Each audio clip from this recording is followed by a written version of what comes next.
University మంచి భవిష్యత్తు కోసం తెలుగు విద్యార్థులు ఇష్టపడే యూనివర్సిటీ. కాల్ 9059052378 9059052379.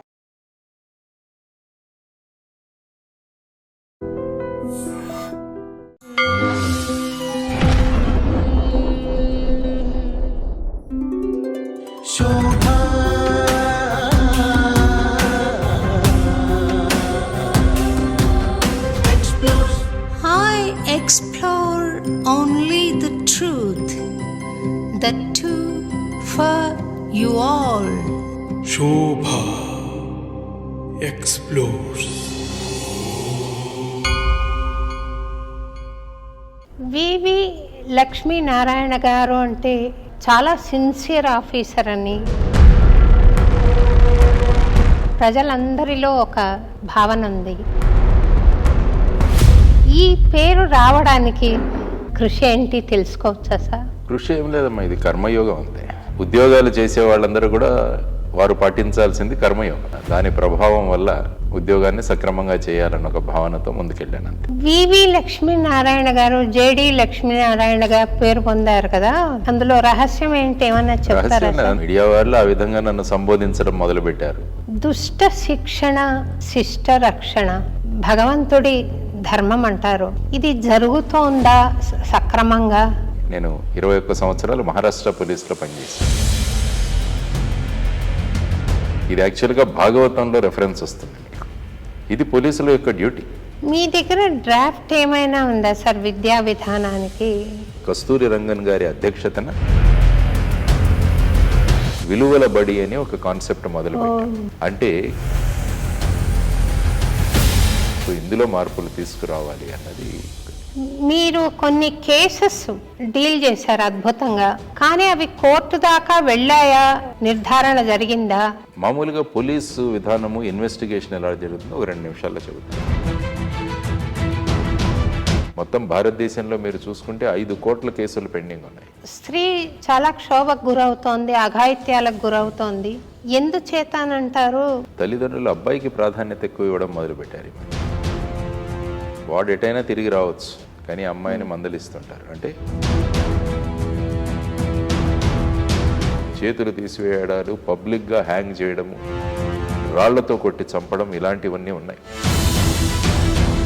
పెద్ద పెద్ద సెలబ్రిటీలే ఎలా మాట్లాడుతున్నారు చూడండి. ముద్దాయిల్ని కాపాడాలి అన్న ఉద్దేశంతో అమాయకులైన వాళ్ళని ఎన్కౌంటర్ చేస్తున్నారు. అది నిజమే అంటారా సార్? పోలీసులకి ఆర్ ఈవెన్ సాధారణ వ్యక్తులకి కూడా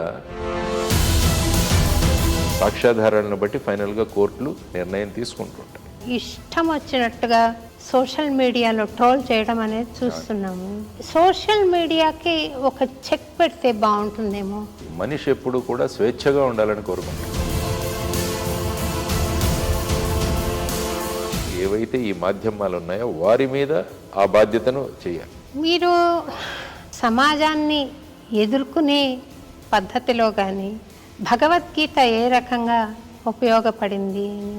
భగవద్గీత అన్నది ఇక కలియుగం వస్తుందని తెలుసు కృష్ణుడు. ఒక వ్యక్తిత్వ వికాసానికి అద్భుతమైన ఔషధం. నమస్తే సార్. నమస్తే అమ్మ. మళ్ళా ఒకసారి అన్నమాచార్య భావన వాహినిలో మిమ్మల్ని కలవడం ఒక గొప్ప అనుభూతి. మిమ్మల్ని ఎప్పుడు కలిసినా కూడా ఒక స్ఫూర్తిగా ఉంటుంది మా అందరికీ. కాబట్టి మీరు ఈరోజు మమ్మల్ని ఇక్కడికి పిలవడం అన్నది మా అదృష్టం. సంతోషం సార్. వివి లక్ష్మీనారాయణ గారు అంటే ఒక చాలా సిన్సియర్ ఆఫీసర్ అని, చాలా ఆనెస్ట్ పోలీస్ ఆఫీసర్ అని ప్రజలందరిలో ఒక భావన ఉంది. అది సత్యం కూడా. ఈ పేరు రావడానికి మీరు చేసిన కృషి ఏంటి తెలుసుకోవచ్చా సార్? కృషి ఏం లేదమ్మా, ఇది కర్మయోగం అంతే. చేస్తున్న పనిలో అంకిత భావంతో పనిచేస్తే అవుతుంది. ఎందుకంటే వివేకానందుల వారు చెప్పినట్టు మోక్ష మార్గానికి ఆయన 4 పద్ధతులు చెప్పాడు. జ్ఞానయోగము, భక్తి యోగము, కర్మయోగము, రాజయోగం. కాబట్టి ఉద్యోగాలు చేసే వాళ్ళందరూ కూడా వారు పాటించాల్సింది కర్మయోగం. చేసిన పనిని ఎటువంటి అటాచ్మెంటు లేకుండా ఫలితాల కోసం ఆశించకుండా చేస్తున్న పనిలో 100% పెట్టగలిగితే సరిపోతుంది. ఆ తర్వాత ఈ వచ్చేవి మీరు అన్నట్టు ఆ పేరు అవి వాటి గురించి పని చేయం. కానీ ప్రజలు మనకు జీతాలు ఇస్తున్నారు కాబట్టి మనం దానికి తగినట్టు మన శాయశక్తిలో పనిచేయాలన్న భావన మాకు చిన్నప్పటి నుంచి ఇంట్లో కానీ మా స్కూల్లో కానీ నేర్పించిన దాని ప్రభావం వల్ల ఉద్యోగాన్ని సక్రమంగా చేయాలన్న ఒక భావనతో ముందుకెళ్ళాను అంతే. సంతోషం అండి. వివి లక్ష్మీనారాయణ గారు జేడి లక్ష్మీనారాయణగా పేరు పొందారు కదా, అది అందులో రహస్యం ఏంటి ఏమన్నా చెప్తారా? అదంతా మీడియా సృష్టి అంతే. మీడియా వాళ్ళు ఆ విధంగా నన్ను సంబోధించడం మొదలుపెట్టారు కాబట్టి అది మీడియా ప్రభావం. మీడియా ప్రజల్లోకి త్వరగా వెళుతుంది. సో ఆ విధంగా జాయింట్ డైరెక్టర్ అన్న ఒక సిబిఐలో నేను జాయింట్ డైరెక్టర్గా పనిచేసాను. దాన్ని అబ్రివేషన్ జేడి కాబట్టి అవి రెండు నాకు తగిలించారు. బాగుంది సార్. అంటే మీ డ్యూటీతో మీ పేరు అసోసియేట్ అవ్వడం, అంతలా మీ పేరులా మారిపోవడం అనేది సంతోషకరమైన విషయమే అని అనుకుంటాను. ఆ సమయానికి ఆ ప్రదేశంలో మనం ఉన్నాం అంతే.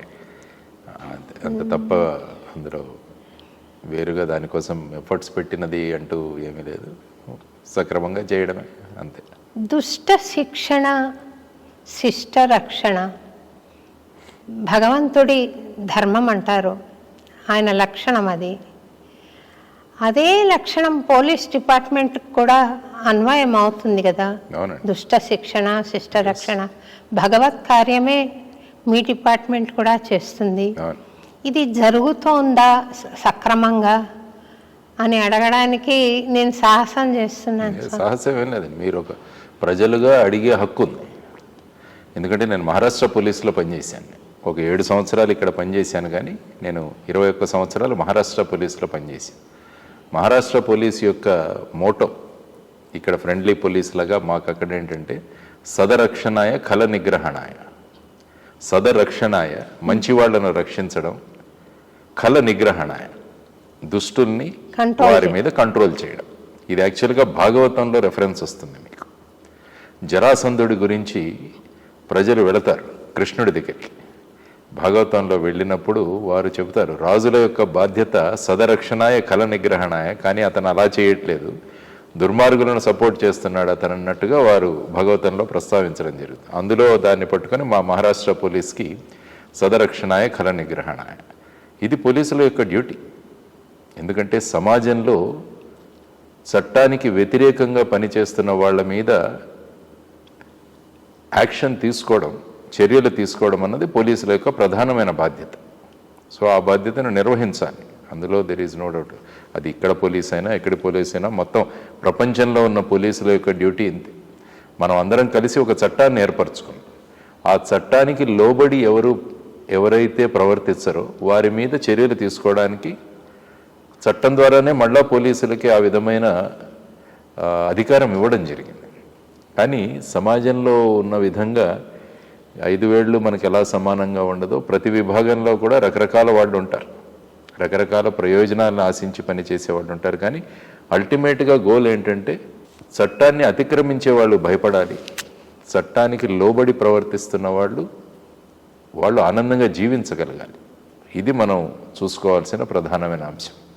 సో ఇది ప్రజలు అడగాలి, ఆ విధంగా పోలీసులు పని కూడా చెయ్యాలి అని మీరు అంటున్నారు సార్, సంతోషం.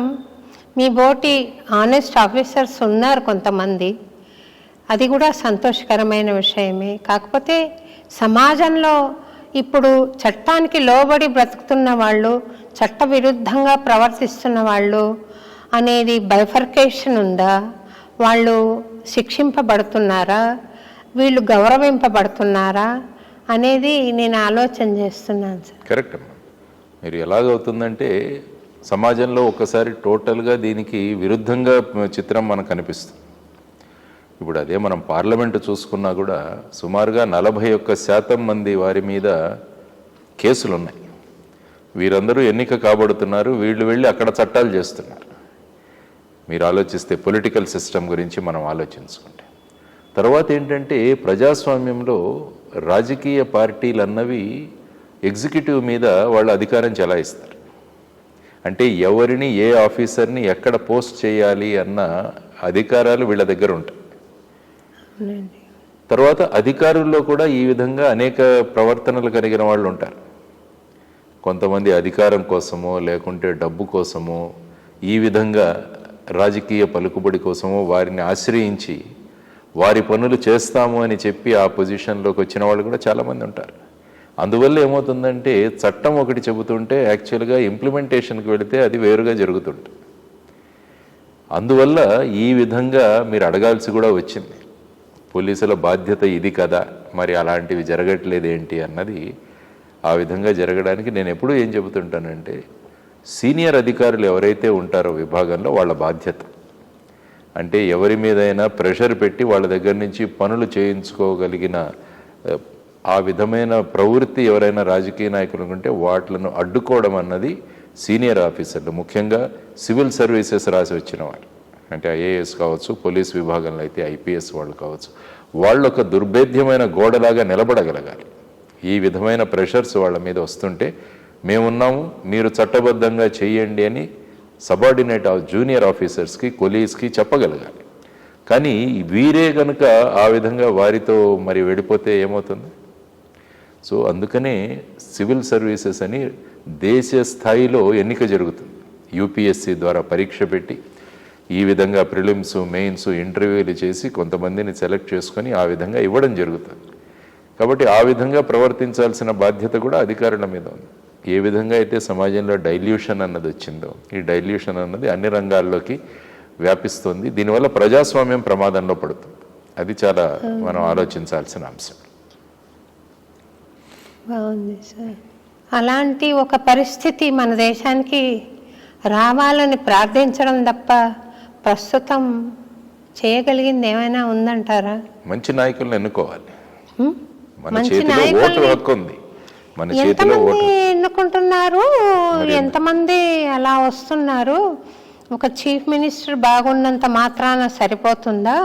మిగిలిన క్యాబినెట్ మెంబర్స్ అందరూ బాగుండాలి, ఎమ్మెల్యేలు బాగుండాలి, వాళ్ళ ప్రవర్తన బాగుండాలి, వాళ్ళ ఆలోచన బాగుండాలి, ధర్మం అంటే ఏమిటి, నీతి అంటే ఏమిటి, న్యాయం అంటే ఏమిటి తెలిసి ఉండాలి. అలా ఉంటున్నారా అనేది అంటే ఏమవుతుందంటే ఆ విధంగా లేరు. ఒక వ్యక్తి ఉన్నా కూడా, టాప్లో ఉన్నా కూడా ఆ వ్యక్తి మార్చగలడు సిస్టమ్. అందులో ఎప్పుడు కూడా మనం ఒక చీఫ్ మినిస్టర్ గట్టిగా ఉంటే మిగతా మంత్రిమండలి ఎలా చేయాలో అతను చేయవచ్చు. కానీ ఏమవుతుందంటే ప్రస్తుతం ఉన్న రాజకీయ వ్యవస్థలో అందరితో పాటు కలిసి వెళ్ళిపోవాలి, వీరందరూ చూడాలి. ముఖ్యంగా మన రాజకీయ పరిస్థితులు చూస్తే ఈ మధ్య డబ్బు ప్రభావం చాలా పెరిగిపోయింది. దానివల్ల ఏంటంటే ప్రతి ఒక్కరు ఎవరైనా రాజకీయాల్లోకి మేము వస్తున్నామంటే ముందు అడిగేది మీ దగ్గర ఎంత ఉందని అడుగుతారు. మీరు ఏం చేస్తారని అడగరు. మీ దగ్గర ఎంత ఉంది, ఎంత పెట్టగలరు, ఎంత ఇవ్వగలరు. ఈ విధంగా వచ్చినప్పుడు మరి డబ్బున్న వాళ్ళే రాజకీయం చేయగలరన్న ఒక సాధారణ పరిపాటి అయిపోయింది జనాలు. సో ఎప్పుడైతే 20-30 కోట్లు పెట్టిన వ్యక్తి వచ్చిన తర్వాత దానికి రెట్టింపు కానీ 4-5 రెట్లు కానీ వసూలు చేసుకోవడానికే ప్రయత్నిస్తారు. వీళ్ళేం సర్వీస్ చేయట్లేదు. ఇన్వెస్ట్మెంట్ పాలిటిక్స్ అయిపోయాయి. ఇప్పుడు ఇన్వెస్ట్మెంట్ పెట్టు, తర్వాత లాభాలు గడించన్న ధోరణి వెళ్ళిపోవడం వల్ల ఏమవుతుందంటే ఎప్పుడైనా మనం నిచ్చెన శుభ్రం చేయాలంటే పైనుంచి శుభ్రం చేసుకుంటూ రావాలి. కింద నుంచి మనం శుభ్రం చేసుకుంటూ వెళితే పైన శుభ్రం చేయడానికి మన కాళ్లే మళ్ళీ నిచ్చెన మీద పెట్టాల్సి వస్తుంది. కాబట్టి మన కాళ్లకున్న మట్టి అంతా నిచ్చెన మీదే ఉంటుంది. కాబట్టి ముందే ఎక్కిపోయి పైనుంచి శుభ్రం చేసుకుంటూ వస్తే కిందికి దిగేసరికి మొత్తం నిచ్చెన శుభ్రం అవుతుంది. కాబట్టి ఫైనల్గా కావాల్సింది అక్కడ ఆ ప్రక్షాళన అన్నది మనం చేయగలిగితే, ఆ విధమైన సిస్టమ్ని మనం తీసుకురాగలిగితే, ఆ విధమైన ఎడ్యుకేషన్ను తీసుకురాగలిగితే, ఆ విధమైన ఆలోచన విధానాలను ప్రజల్లోకి తీసుకురాగలిగితే అప్పుడు అదర్వైజ్ ఏమవుతుందంటే ఇది నడుస్తూనే ఉంటుంది. ఒక షేడ్ బెటర్ అనే కానీ ఆ పర్ఫెక్ట్గా ఉన్న సిస్టమ్ ఏదైతే మనం ఆలోచిస్తామో అది సమయం పడుతుంది. ఏదైనా కూడా ప్రజలు సంకల్పిస్తే వస్తుంది. ఏదైనా కూడా ప్రజలు యాజ్ ఏ హోల్ సంకల్పించడం అనేది ఈ వ్యవస్థలో కుదురుతుందంటారా?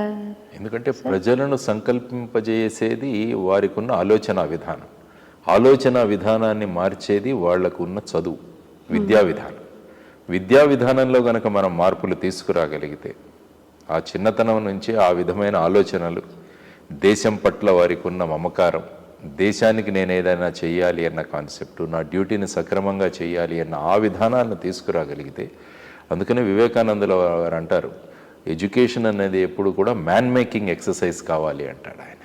వ్యక్తిత్వ నిర్మాణం కావాలి విద్యా విధానం ద్వారా. 10/10 గ్రేడ్ తీసుకురావాలని ఆయన ఎప్పుడు చెప్పలేదు. వ్యక్తి నిర్మాణం ఎక్కడైతే జరుగుతుందో దేశ నిర్మాణం జరుగుతుంది అంట. కాబట్టి మనం అందరం ఆలోచించాల్సింది, మన విద్యా విధానం ద్వారా వ్యక్తి నిర్మాణం చేసే విద్యను తీసుకొచ్చి దాని ద్వారా ఆలోచన విధానాన్ని మార్చి ఆ విధంగా దేశ నిర్మాణాన్ని చేయగలగాలన్నది తీసుకోవాలి. దీన్నన్నింటినీ మళ్ళీ ఇంప్లిమెంట్ చేసే వాళ్ళు ఎవరు? మళ్ళీ మనం ఎన్నుకుంటున్న నాయకులే. కాబట్టి ఏది తీసుకున్నా కూడా ఫైనల్గా అక్కడికే చేరుతుంది. సో ఆ విధంగా అది ఎవరు ముందు అన్న దాని మీద ఒక ప్రహసనం చేసుకుంటూ వెడితే సో మార్చొచ్చు. ఇది అంటే సమయం పట్టవచ్చు, కానీ సంకల్ప బలంతో కనుక చేయగలిగితే, ఒక కమిట్మెంట్తో కనుక చేయగలిగితే సుసాధ్యమే, అదేమి అసాధ్యం కాదు. మీ దగ్గర డ్రాఫ్ట్ ఏమైనా ఉందా సార్ విద్యా విధానానికి? ఉంటే అది మన ముఖ్యమంత్రి గారికి కానీ హెల్మ్ ఆఫ్ ద అఫైర్స్లో ఉన్న వాళ్ళకి మీరు ఇవ్వగలిగితే బాగుంటుంది కదా. ఇప్పుడు ఏంటంటే బేసిక్గా వీటన్నిటినీ, ఈ సలహాలు సూచనలన్నింటినీ తీసుకొని కస్తూరి రంగన్ గారి అధ్యక్షతన ఒక కమిటీ ఏర్పాటై వాళ్ళు సూచించిన విధానం ద్వారా నేషనల్ ఎడ్యుకేషన్ పాలసీ తీసుకొచ్చారు 2021లో. అందులో రకరకాల విషయాలు చెప్పబడ్డాయి. అంటే కేవలం ఈ మార్కుల ధోరణి కాకుండా మనం అనుకున్నట్టు వ్యక్తి నిర్మాణం జరిగే విధంగా, అందులో ప్రధానంగా వారు చెబుతున్నది ఏంటంటే 5వ తరగతి వరకు వాడుక భాష మాతృభాషలో బోధన జరగాలి అని వారు చెప్పారు. వీలైతే 8వ తరగతి వరకు పెట్టండి. ఏమవుతుందంటే మాతృభాష వాడుక భాషలో మనం ఎప్పుడైతే చదువుకుంటామో మన ఆలోచనలు విస్తృతమవుతాయి. తర్వాత విషయాన్ని అర్థం చేసుకోవడం కూడా చాలా సులభం అవుతుంది. ఇప్పుడేంటి ఇంగ్లీష్ మీడియం అని చెప్పేసి ఏం చేస్తున్నారంటే పిల్లలు బట్టి కొట్టే విధానంలో మారిపోతున్నారు. అందువల్ల ఏమవుతుందంటే వాళ్ళలో ఉన్న ఆ సృజనాత్మక శక్తి అన్నది బయటికి రావట్లా. ఎప్పుడు కూడా చదవడము, చదివింది బట్టి పట్టడము, బట్టి పెట్టి మాట్లాడడం. ఎప్పుడూ కూడా హృదయస్థం కావాలి విషయం, కంఠస్థం కాదు, హృదయస్థం అవ్వాలి. హృదయస్థం ఎప్పుడవుతుందంటే అది మాతృభాషలో బోధనలు జరిగింది. కానీ ఇప్పుడున్న ర్యాట్ రేస్ ఏంటి? English medium, English medium, English medium. English ఒక భాషగా కావాలి. ఎక్కడైనా విదేశాలకు వెళ్ళినప్పుడు, చైనా లాంటి దేశంలో వాళ్ళ భాష మందరిన్ భాషలోనే మాట్లాడతారు వాళ్ళందరూ. జపాన్కి వెళ్ళండి, ఇవన్నీ కూడా బ్రహ్మాండంగా ఎదిగిన దేశాలు ఇవన్నీ. సో ఆ విధమైన సూచనలన్నీ తీసుకొని వీళ్ళు చేశారు, వాటిని ఇంప్లిమెంట్ చేయాలి. సో ఆ విధంగా ఆ సమయంలో సూచనలు కూడా ఇచ్చాం. తర్వాత ఇప్పుడు మా ఫౌండేషన్ ద్వారా ఒక చిన్న ప్రక్రియ చేస్తున్నాం మేము. విలువల బడి అని ఒక కాన్సెప్ట్ మొదలుపెట్టాం.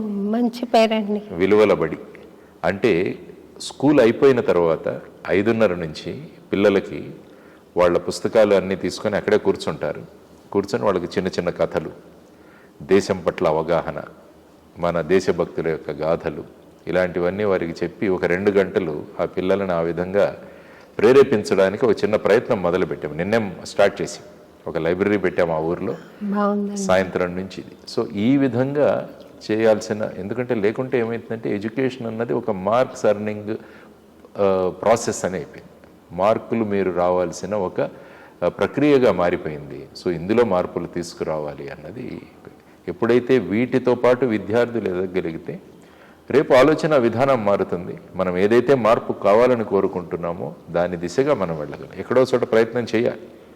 అందువల్ల మనకు ప్రాబ్లం తెలిసింది, దానికి సొల్యూషన్ అంటే ఇటువంటి చిన్న చిన్న ప్రయత్నాలు జరగాలన్నది మా కోరిక. బాగుంది సార్. విలువల బడి అన్న పేరు బాగుంది, చాలా చక్కగా ఉంది. అది మీ అధ్యక్షతన చాలా చక్కగా నిర్వహణ జరిగి మంచి పౌరులు మనం చూడగలుగుతాం, మంచి పౌరులని అని నేను అనుకుంటున్నాను. మీ ఆశీర్వాదాలు, ప్రయత్నంలో అయితే ఎక్కడా కూడా ఉండకుండా 100% ఆ ప్రయత్నం అయితే మటుకు ముందుకు జరుగుతుంది. సార్,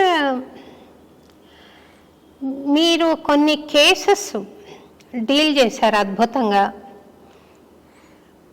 ఒక నిర్ణయం కూడా జరిగింది, కానీ అవి కోర్టు దాకా వెళ్ళాయా, వెళ్తే అవి ఒక కొలిక్కి వచ్చాయా, నిర్ధారణ జరిగిందా ఆ కేసులకి అని ఒక ఆలోచన వచ్చింది సార్ నాకు. డెఫినెట్గా చెప్తాను దాన్ని. మామూలుగా పోలీసు విధానము ఇన్వెస్టిగేషన్ ఎలా జరుగుతుందో ఒక 2 నిమిషాల్లో చెబుతాను. ఎవరైనా వ్యక్తి వెళ్ళి పోలీస్ స్టేషన్లో ఫిర్యాదు ఇవ్వగానే అక్కడ ఎఫ్ఐఆర్ అనేది రిజిస్టర్ అవుతుంది. ఎఫ్ఐఆర్ రిజిస్టర్ అయిన తర్వాత పోలీసులు ఇన్వెస్టిగేట్ చేస్తారు. చేసి ఆ ఎఫ్ఐఆర్లో ఉన్న విషయాలు తథ్యము సత్యము అని తేలిన తర్వాత వాళ్ళు సాక్ష్యాధారాలన్నింటినీ కలెక్ట్ చేసి ఒక ఛార్జ్షీట్ అని తయారు చేస్తారు. ఆ ఛార్జ్షీట్ని కోర్టులో వాళ్ళు ముందుంచడం జరుగుతుంది. కోర్టు వారు అప్పుడు ఈ ఛార్జ్షీట్ని తీసుకొని అందులో ఎదుటి వారికి ఒక అవకాశం ఇస్తారు, మీరేమైనా చెప్పాలా అని. వారు వాళ్ళ వాదనలు అప్పుడు వినిపిస్తారు. అంటే పెద్ద డీటెయిల్డ్గా ఉండవు వాదనలు, కొద్దిపాటి వాదనలు వినిపించిన తర్వాత అప్పుడు జడ్జి గారికి ఈ కేసులో ముందుకు వెళ్ళడానికి తగినంత ఆధారాలు ఉన్నాయి అని అనిపించినప్పుడు వారు ట్రయల్ ప్రారంభిస్తారు.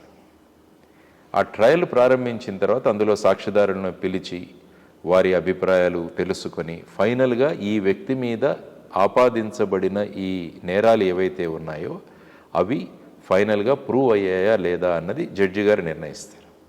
ఆ ఆధారాలు సరిగా ఉన్నాయి, ఆ వ్యక్తి శిక్షార్హుడు అన్నప్పుడు వారికి శిక్ష విధిస్తారు. ఈ ఆధారాలు సరిగా లేవు, ఈ వ్యక్తి శిక్షార్హుడు కాదు అన్నప్పుడు ఆ వ్యక్తిని వదిలివేయడం జరుగుతుంది. ఇది మొత్తం ప్రక్రియ. సో ఈ ప్రక్రియలో పోలీసుల యొక్క విభాగం ఎఫ్ఐఆర్ రిజిస్టర్ చేయడం, ఇన్వెస్టిగేట్ చేయడం, తర్వాత కోర్టుకి సమర్పించడం, ఇక్కడి వరకు పోలీసు భూమిక. ఆ తర్వాత సాక్షులను పిలిపించడము, కోర్టు వారికి పోలీసు సహకరిస్తారు. కాబట్టి మీరన్నట్టు నేను ఉన్నప్పుడు ఇక్కడ సిబిఐలో పనిచేస్తున్నప్పుడు చేసిన కొన్ని కేసుల్లో ఆ కేసుల్లో ఫైనల్గా ట్రయల్ కూడా అయిపోయి శిక్ష కూడా పడడం జరిగింది. కొన్ని కేసుల్లో ఇంకా ఆ ఛార్జ్షీట్లు సబ్మిట్ చేసిన వాటిని వీళ్లకు ట్రయల్ మొదలు పెట్టవచ్చా లేదా అన్న ప్రక్రియలో కొన్ని కేసులు ఉన్నాయి. సో ఇదంతా ఏమవుతుందంటే ఆ కేసులు ఆ విధంగా, ఎందుకంటే న్యాయస్థానాల్లో కూడా ఓవర్లోడింగ్ ఆఫ్ కేసెస్ ఉన్నాయి. మొత్తం భారతదేశంలో మీరు చూసుకుంటే 5 కోట్ల కేసులు పెండింగ్ ఉన్నాయి. సుప్రీంకోర్టులో సుమారుగా 80,000 కేసులు, హైకోర్టులలో 70 నుంచి 80 లక్షల కేసులు, మిగతా 4 కోట్ల కేసులు కింది కోర్టులలో ఉన్నాయి. సో ఇదొక కన్వేయర్ బెల్ట్ లాగా నడుస్తుంటాయి ఈ కేసులు.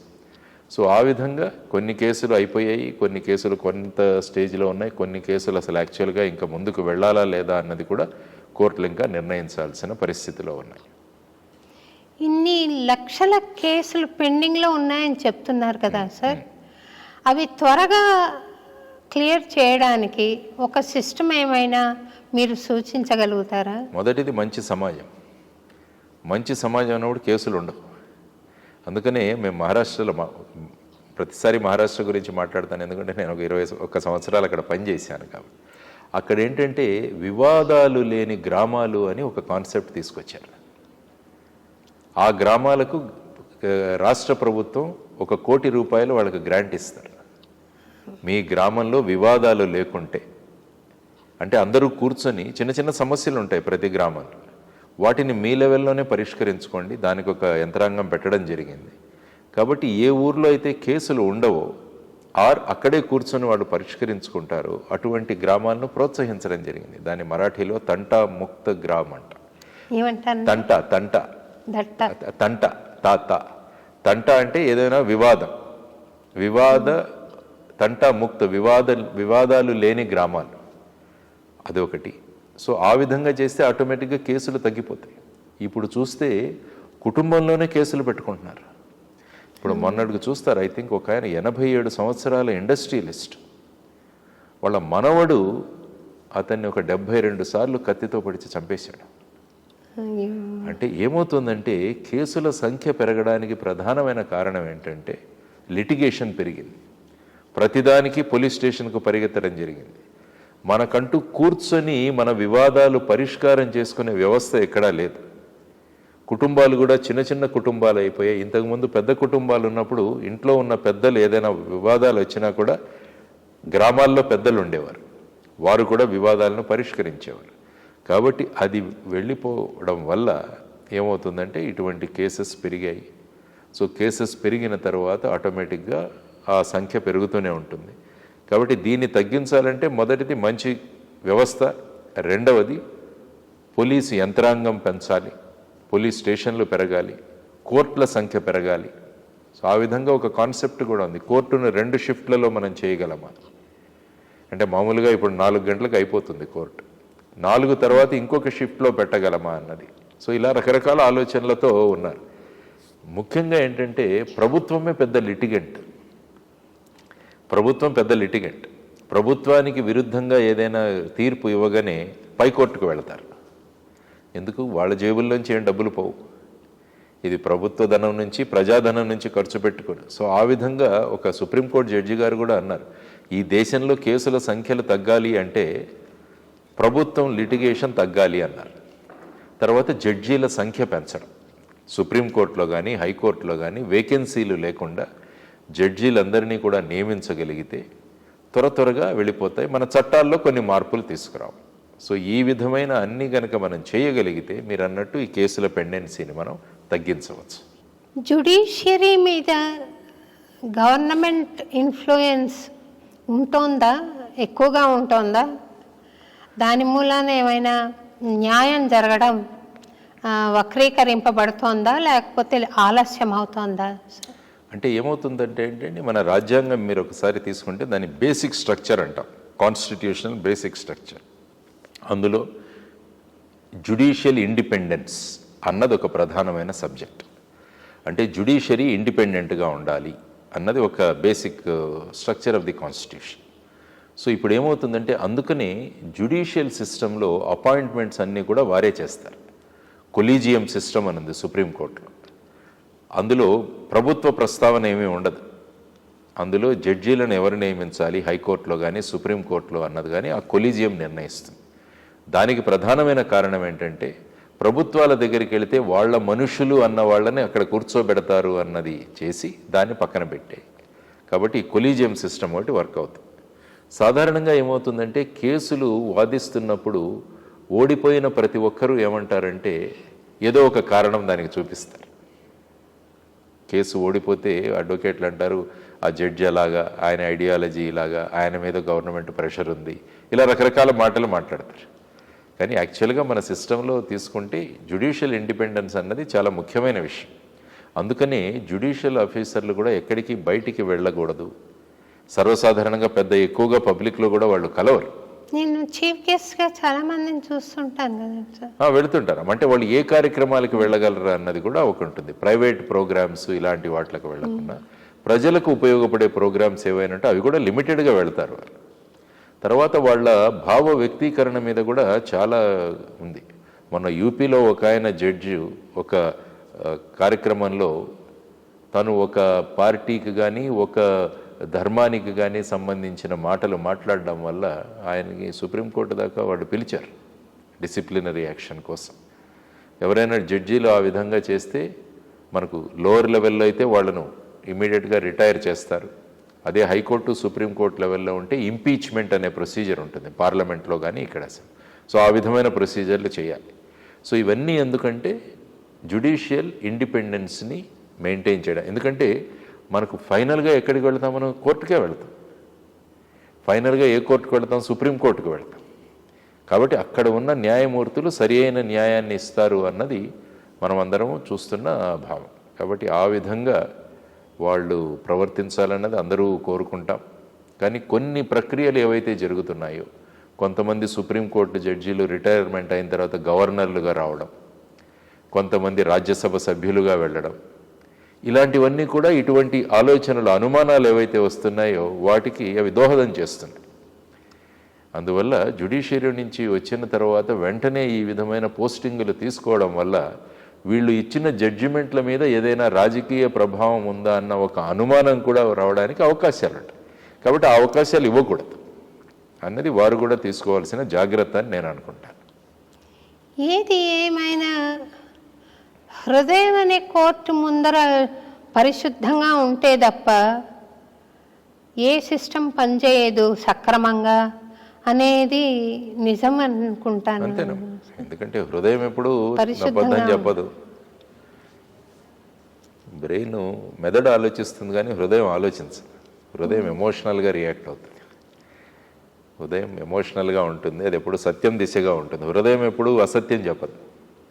ఇది మనల్ని అబద్ధం చెప్పిస్తుంది, ఆలోచింపజేసి దాన్ని ఏంటి అన్నది ఇది బ్రెయిన్. కాబట్టి మీరన్నట్టు హృదయంతో పనిచేయడం మొదలు పెడితే ఇటువంటి వాటిని తగ్గించే గొప్ప ఆస్కారం ఉంది. ఒక చిన్న అనుభవం నాది మీకు మనవి చేస్తాను సార్. చెప్పండి. నేను 99లో శ్రీ అన్నమాచార్య అని ఒక సీరియల్ తీశాను. అది నేను సినిమాల్లో నాకు ప్రవేశం లేదు, సీరియల్స్లో కూడా ప్రవేశం లేదు, కానీ నాకు అది ఎట్లా చూడాలి అనేది నాకు ఇదమిత్తమైన ఒక ప్రణాళిక ఉంది, ఒక ఆలోచన ఉంది, దృక్పథం ఉంది. అయితే ఒక అరేంజర్ని ఏర్పాటు చేసుకున్నాను. ఈ ఆర్టిస్టులను, మెయిన్ ఆర్టిస్టులను నేనే సెలెక్ట్ చేసుకున్నాను. ఈ చిన్న చిన్న ఆర్టిస్టులను, జూనియర్ ఆర్టిస్టులను, తర్వాత టెక్నికల్ క్రూ ఆయన నాకు ఏర్పాటు చేయాలి. దానికి నేను ఇంత అమౌంట్ ఇస్తాను ఒక ఎపిసోడ్కి అని సైన్ చేసుకున్నాం కాంట్రాక్ట్. చేసుకున్న తర్వాత ఒక కొంత షూటింగ్ అయిన తర్వాత నాకు ఎక్కువ డబ్బులు కావాలి అని. ఎందుకు చెప్పిన ప్రకారంగానే జరుగుతుంది కదా, ఎందుకు అడుగుతున్నావు అలాగా అంటే, ఏమైనా సరే నాకు ఇస్తే నేను వస్తాను, లేకపోతే లేదు. నా ఈ క్యాసెట్స్ ఉంటాయి, అవి పట్టుకుని వెళ్ళిపోయాడు. నాకు ఎక్కువ ఇస్తే తప్ప, డిమాండ్ చేశాడు ఇంత అని, ఇస్తే తప్ప నేను రాను అన్నాడు. ఆ మధ్యలో చాలా గ్యాప్ వచ్చింది. అలాగా వచ్చినప్పుడు నేను ఇంకా ఎలా చేయాలబ్బా దీన్ని అని, మీరు ఇందాక కోర్టు దాకా వెళ్లకుండా పరిష్కారం చేసుకోవాలంటారే, అలాగా మీడియేటర్స్ని, శ్రేయోభిలాషుల్ని సంప్రదించి అడుగుతున్నాను, కానీ అది కుదరట్లేదు. ఈ లోపల నేను తిరుపతికి వెళ్ళడం, స్వామి దర్శనం చేసుకోవడం, అక్కడి నుంచి కాణిపాకంకి వెళ్ళడం, దర్శనం చేసుకోవడం, రాగానే నాకు ఒక నోటీస్ కనిపించింది. ఏమనంటే, ఈ అబ్బాయి అరేంజరు, నేను, మా అన్నయ్య కూడా తోడొచ్చేవాడు, మా అన్నయ్య, ఆయన ముగ్గురం కలిసి ఆయనను హత్యా ప్రయత్నం చేశారు. వాళ్ళ ఆఫీస్కి వెళ్ళి హత్యా ప్రయత్నం చేశామని కేసు పెట్టాడని. కానీ ఆ అబ్బాయి కొంచెం ఆలోచన చేయవలసింది. ఆలోచన చేయకుండా ఏ రోజైతే నేను తిరుపతిలో ఉన్నానో ఆ డేట్న నేను వాళ్ళ ఆఫీస్కి వెళ్ళాను అని రాశాడు. ఏ రోజు నేను కాణిపాకంకి వెళ్ళానో ఆ 2 రోజులు అన్నమాట. పొరపాటున నా దగ్గర బ్యాగ్లోనే రిసీట్స్ ఉన్నాయి. ఇంకా గెస్ట్ హౌస్కి, నేను తిరుపతిలో రూమ్కి కట్టిన గెస్ట్ హౌస్ 500 2 టికెట్స్ ఉన్నాయి. తర్వాత మరుసటి రోజు నేను కాణిపాకంకి వెళ్తే ఈనాడులో రిపోర్ట్ వచ్చింది, ఈ ప్రఖ్యాత గాయని ఇలాగా కాణిపాకం విజిట్ చేశారు అని వచ్చింది. అది మా బావగారు నాకు పంపితే నేను పోగొట్టుకున్నాను ఎక్కడో. మళ్ళీ నేను ఆయనకు ఫోన్ చేస్తే ఆయన ఆర్కైవ్స్కి వెళ్ళి ఆ కాపీ నాకు పంపించాడు. ఈ 2 పట్టుకుని నేను రాములు గారు అని డీజీపీ గారు ఉండేవారు, శ్రీరాములు గారు, పేర్వారం, వారి దగ్గరికి వెళ్ళి చూపించాను. నేను, సార్ ఇట్లా నా మీద కేసు పెట్టారు, ఇదిగో నేను అసలు లేను ఊర్లోనే, నేను అక్కడికి వెళ్ళాను. ఆయన బిగ్గరగా నవ్వి అక్కడ చిక్కడపల్లి వైపు ఉన్న ఏసీపీకి ఫోన్ చేసి, వాడు బద్మాష్ ఉన్నాడు, కేసు కట్ చేసేయండి, క్లోజ్ చేసేయండి, తీసేయండి అని, క్యాన్సిల్ చేయండి అని ఏదో చెప్పారు. ఈ కేసు నేను మీ దృష్టికి తేవడం ఎందుకంటే, శోభారాజుగా ఒక గాయనిగా నాకు గుర్తింపు ఉంది.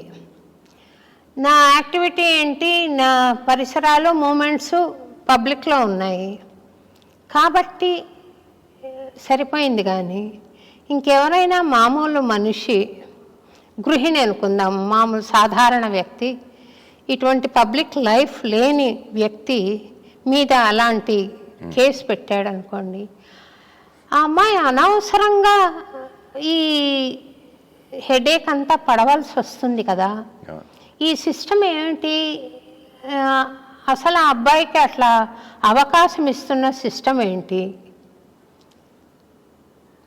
అని నాకు అర్థం కాలేదండి. అది కరెక్టా రాంగా, నేను కాబట్టి బయటపడగలిగాను కానీ వేరే వాళ్ళకి సాధ్యమా అది రాములు గారికి నేను తెలుసు, ఎందుకు వచ్చావమ్మా అని అడిగాడు పైపెచ్చు.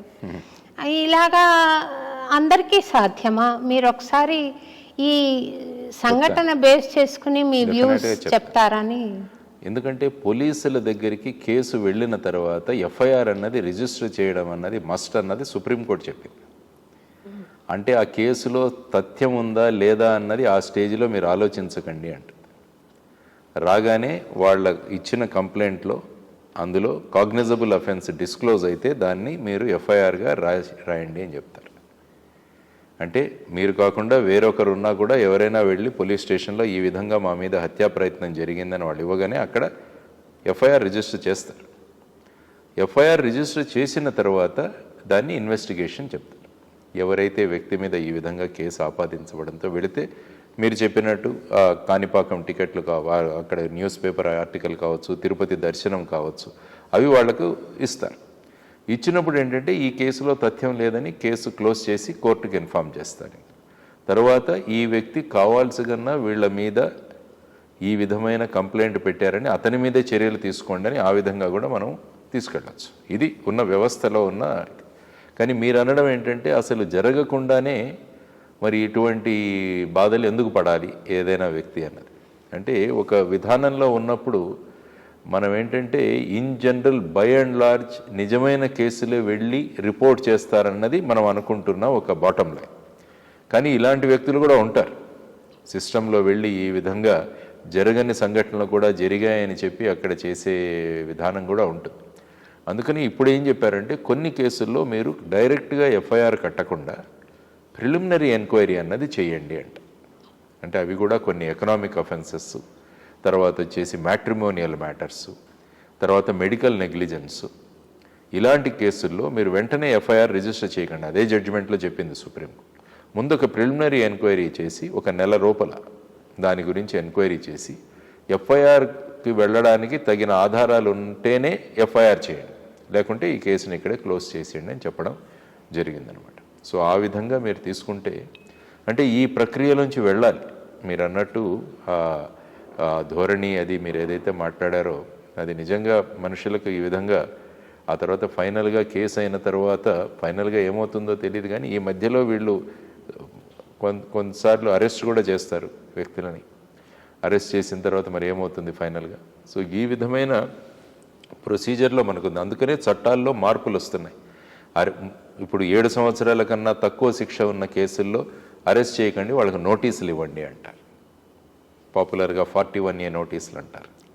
సో 41A నోటీస్ ఇచ్చారా లేదా అన్నది చూస్తారు. కాబట్టి మారుతున్న పరిస్థితులను బట్టి వీటిలో ఎవరికి ఆ విధమైన మీరు అసౌకర్యం కలగకుండా చట్టంలో కొన్ని మార్పులు వస్తూనే ఉన్నాయి మనకి. సో ఆ విధంగా వెళుతుంటారు. అదే నిజంగా ఈ కేసు జరిగింది అనుకుందాం, అంటే మీరు చెప్పిన విధానాలు అది మీరు జరగలేదు, కానీ అదే నిజమైన కేసు జరిగింటే మరి ఈ వ్యక్తి ఏమంటాడు, నేను పోలీస్ స్టేషన్కి వెళ్ళాను కానీ నా కేసు రిజిస్టర్ చేయలేదంటారు. సో ఇది కూడా ఉంది మనకు. కాబట్టి ఎందుకంటే పోలీసు దగ్గర 2 పార్టీలు ఉంటారు. ఒకరు ఫిర్యాదు ఇచ్చేవాళ్ళు, ఇంకొకరు ఆ నేరం చేయబడిందని చెప్పబడేవాళ్ళు. సపోజ్ ఇతను వెళ్ళి కంప్లైంట్ ఇచ్చిన తర్వాత కంప్లైంట్ వాళ్ళు ఎఫ్ఐఆర్ రిజిస్టర్ చేయకుంటే ఈయనేమంటాడంటే పోలీసులు వాళ్ళ సైడ్ తీసుకుంటున్నాడు. సపోజ్ వీళ్ళ కంప్లైంట్ తీసుకొని రిజిస్టర్ చేస్తే వాళ్ళేమంటారు, పోలీసు ఇతని సైడ్ తీసుకొని మా మీద అన్యాయం చేశాడంట. కాబట్టి పోలీసు చర్య తీసుకున్నా చర్య తీసుకోకపోయినా ఒకరు పోలీసుకు విరుద్ధంగా మాట్లాడతారు. అది మామూలుగా జరిగే విషయం. కానీ పోలీస్ స్టేషన్లో వచ్చిన వాళ్ళతో సక్రమంగా మాట్లాడి వాళ్ళ విషయాలు తెలుసుకొని ఎవరి మీద అన్యాయం జరగకుండా వాళ్ళ చట్టాన్ని ఉపయోగించడం అన్నది పోలీసుల యొక్క బాధ్యత. అందుకనే పోలీసుల మీద ఇంత హైరార్కీ ఉంటుంది. ఇప్పుడు డీజీపీ గారు ఉన్నారనుకోండి స్టేట్లో, ఆయన రాష్ట్రంలో ఉన్న పోలీస్ స్టేషన్లన్నిటికీ ఆయన ఇన్ఛార్జ్. ఒక ఐజీ గారు ఉంటే ఆయన పరిధిలో ఉన్న పోలీస్ స్టేషన్లన్నిటికీ ఆయన ఇన్ఛార్జ్. డిఐజీ అంటే ఆయన పరిధి, ఎస్పీ అంటే ఆయన పరిధి, మీరన్నట్టు డీసీపీ, ఏసీపీ వీళ్ళందరూ. కాబట్టి మొత్తం పోలీసు విభాగం అంతా కూడా పోలీస్ స్టేషన్ మీదే ఉంటుంది. డీజీపీ గారు ఇన్ని పోలీస్ స్టేషన్ల మీద కూర్చుంటారు, ఎస్పీ గారు కొన్ని పోలీస్ స్టేషన్ల మీద కూర్చుంటారు. కానీ పోలీస్ స్టేషన్ వర్కింగ్ అన్నది బాగుండాలి అన్నదానికే ఇంత హైరార్కీని పెట్టింది. ఎందుకంటే వారు ప్రజల యొక్క మూలభూతమైన హక్కులు ఏవైతే ఉన్నాయో, ఫండమెంటల్ రైట్స్ ఏవైతే ఉన్నాయో వాటిని ఈ దేశంలో ఎవరైనా హరించగలరు, ఆపగలరంటే అది ఓన్లీ పోలీసు విభాగమే. సో అది వాళ్ళ చేతిలో ఉన్న అధికారాలను సక్రమంగా వాడాలన్న ఉద్దేశంతో ఇంత హైరార్కీ క్రియేట్ చేయడం జరిగింది. సో ప్రతి ఒక్కరూ వారి బాధ్యతను కనుక సక్రమంగా చేయగలిగితే ఇటువంటి మీరు చెప్తున్న ఇన్సిడెంట్స్ ఏవైతే ఉన్నాయో అవి జరగకుండా ఉంటాయి. ఏది ఏమైనా మనిషి వ్యక్తిగతంగా మారకపోతే ఈ సిస్టమ్స్ అన్నీ కూడా ఫాల్టీగానే ఉంటాయి అనేది మటుకు డెఫినెట్గా అనిపిస్తుంది సార్. ఎందుకంటే ఏదో నాకు పేరు ప్రఖ్యాతులు ఉండి కొంచెం నేను డీజీపీ దగ్గరికి వెళ్ళగలిగాను, కానీ సామాన్యమైన మానవుడు అపాయింట్మెంట్ దొరుకుతుందా? ఫస్ట్ ఆఫ్ ఆల్ వెళ్ళినా కేసు ప్రజెంట్ చేసుకోగలుగుతాడా? నా అదృష్టవశాత్తు నా బ్యాగ్లో టికెట్స్ ఉన్నాయి, నేను వెళ్ళాను అని అక్కడ ఈనాడు రిపోర్ట్ చేసింది. లేకపోతే వాళ్ళు టైం టేకింగ్ ప్రాసెస్లో ఎంత చివరికి నిజాలు నిగ్గు తేలచ్చు. కాకపోతే ఈ మనిషి ఎంత బాధకు లోనవ్వాల్సి వస్తుంది. నాలాంటిదే బాధపడింది. నేనేదో చీఫ్ గెస్ట్గా రండి సార్ అని పిలవడానికి వెళ్తే సంతోషపడతా, కానీ నా మీద ఇలాంటి కేసు పెట్టారు, ఇదిగోండి నా ప్రూఫ్స్ ఇవి ఉన్నాయి, అనవసరంగా పెట్టారని చెప్పుకోవడమే నాకు చాలా కష్టం అనిపించింది. ఇలాంటి వ్యవహారంలో మనిషి మారాలి, మనిషి వ్యక్తిగతంగా మారాలి. ప్రతి మనిషి హృదయంలో ప్రేమ ఉండాలి, నీతి ఉండాలి, దయ ఉండాలి. దీనికి మీ దగ్గర కార్యక్రమాన్ని రూపొందించారా? ఇప్పుడు విలువల బడి అన్నారు, ఆ బడిలో ఈ విలువలు కూడా చెప్తారా? అక్కడ మామూలుగా పాఠ్య పుస్తకాల్లో ఉన్న చదువు వదిలేసి మిగతావన్నీ అక్కడ నేర్పించడం జరుగుతుంది. ఎందుకంటే అవి స్కూల్లో చెబుతున్నారు. అవి వదిలేసినవి ఏవైతే ఉన్నాయో వాళ్ళందరికీ ఈ విషయాలు చెప్తున్నారు. ఎందుకంటే మనిషి ప్రవర్తన మార్చేవి ఈ సమాజంలో 3 విషయాలు. ఒకటి బడి, ఇంకొకటి ఇల్లు, మూడవది గుడి. ఈ 3 గనక వాటి భూమికలను సక్రమంగా పోషించగలిగితే మనిషిలో మీరు అన్నట్టు ఆ మార్పు వస్తుంది. అందుకనే మాయమవుతున్నాడమ్మా మనిషి అన్నవాడు అన్నది ఆ పాటలు అలాంటివి రకరకాలుగా వస్తున్నాయి. కాబట్టి మనల్ని మనం ఉద్ధరించుకోవాలి. అందుకనే భగవద్గీతలో కూడా అంటే ఉద్ధరే ఉద్ధరాత్మాన, మనల్ని మనమే ఉద్ధరించుకోవాలి అన్న కాన్సెప్ట్తో మనం అంతా కూడా ముందుకు వెళ్ళాలి. దాని మీద ప్రభావం ఇల్లు, బడి, గుడి. సో ఇల్లు తీసుకుంటే ఈ మధ్య ఏమైపోతుంది, అన్నీ కూడా ఎక్కడ ఇద్దరు బిజీగా ఉంటారు పిల్లలు, దీంతో ఆ విధంగా అక్కడ నేర్చుకోవాల్సిన విషయాలు అక్కడ వెనకబడుతున్నాయి. బడికి వెళ్ళేసరికి ర్యాంకులు, మీకు 10/10 జీజీబీఏ వచ్చిందా, 9.8 వచ్చిందా, 80లో వచ్చిందా, ఎంబీబీఎస్లో వచ్చిందా, దీని మీదే రేస్ నడుస్తుంది. కానీ వ్యక్తి నిర్మాణం జరుగుతుందా లేదా అన్నది ఎక్కడా కూడా మెజర్మెంట్ లేదు. గుళ్ళకు వెళ్ళిన తర్వాత గుడి బేసిక్గా మనిషిలో ఆధ్యాత్మికత ద్వారా మనిషిలో పరివర్తన తీసుకురావాలి. సో ఆ విధంగా ఈ 3 కనుక వాటి భూమికలను పోషించగలిగితే మీరు అన్నట్టు ఆ వ్యక్తి వెళ్ళి పోలీస్ స్టేషన్లో కంప్లైంట్ చేసేవాడు కాదు, తర్వాత మీరు ఇచ్చిన కాంట్రాక్ట్లో మధ్యలో ఈ విధంగా వెళ్ళిపోయేవాడు కూడా కాదు. ఎందుకంటే కలియుగంలో ఏమైపోయిందంటే ఫైనల్గా మీ దగ్గర ఎంత డబ్బు ఉంది. ఒకసారి భాగవతం చూసినా కూడా వ్యాసుడు రాస్తాడు చివరి పుస్తకంలో, ఆయన కలియుగం ఎలా ఉంటుందన్నది కూడా వర్ణిస్తాడు. అందులో ముఖ్యంగా ఆయన చెప్పేది ఏంటంటే ఎక్కడ చూసినా డబ్బుకే ప్రాధాన్యత, మిగతావన్నీ కూడా ఏమీ ఉండవు ఈ కలియుగంలో.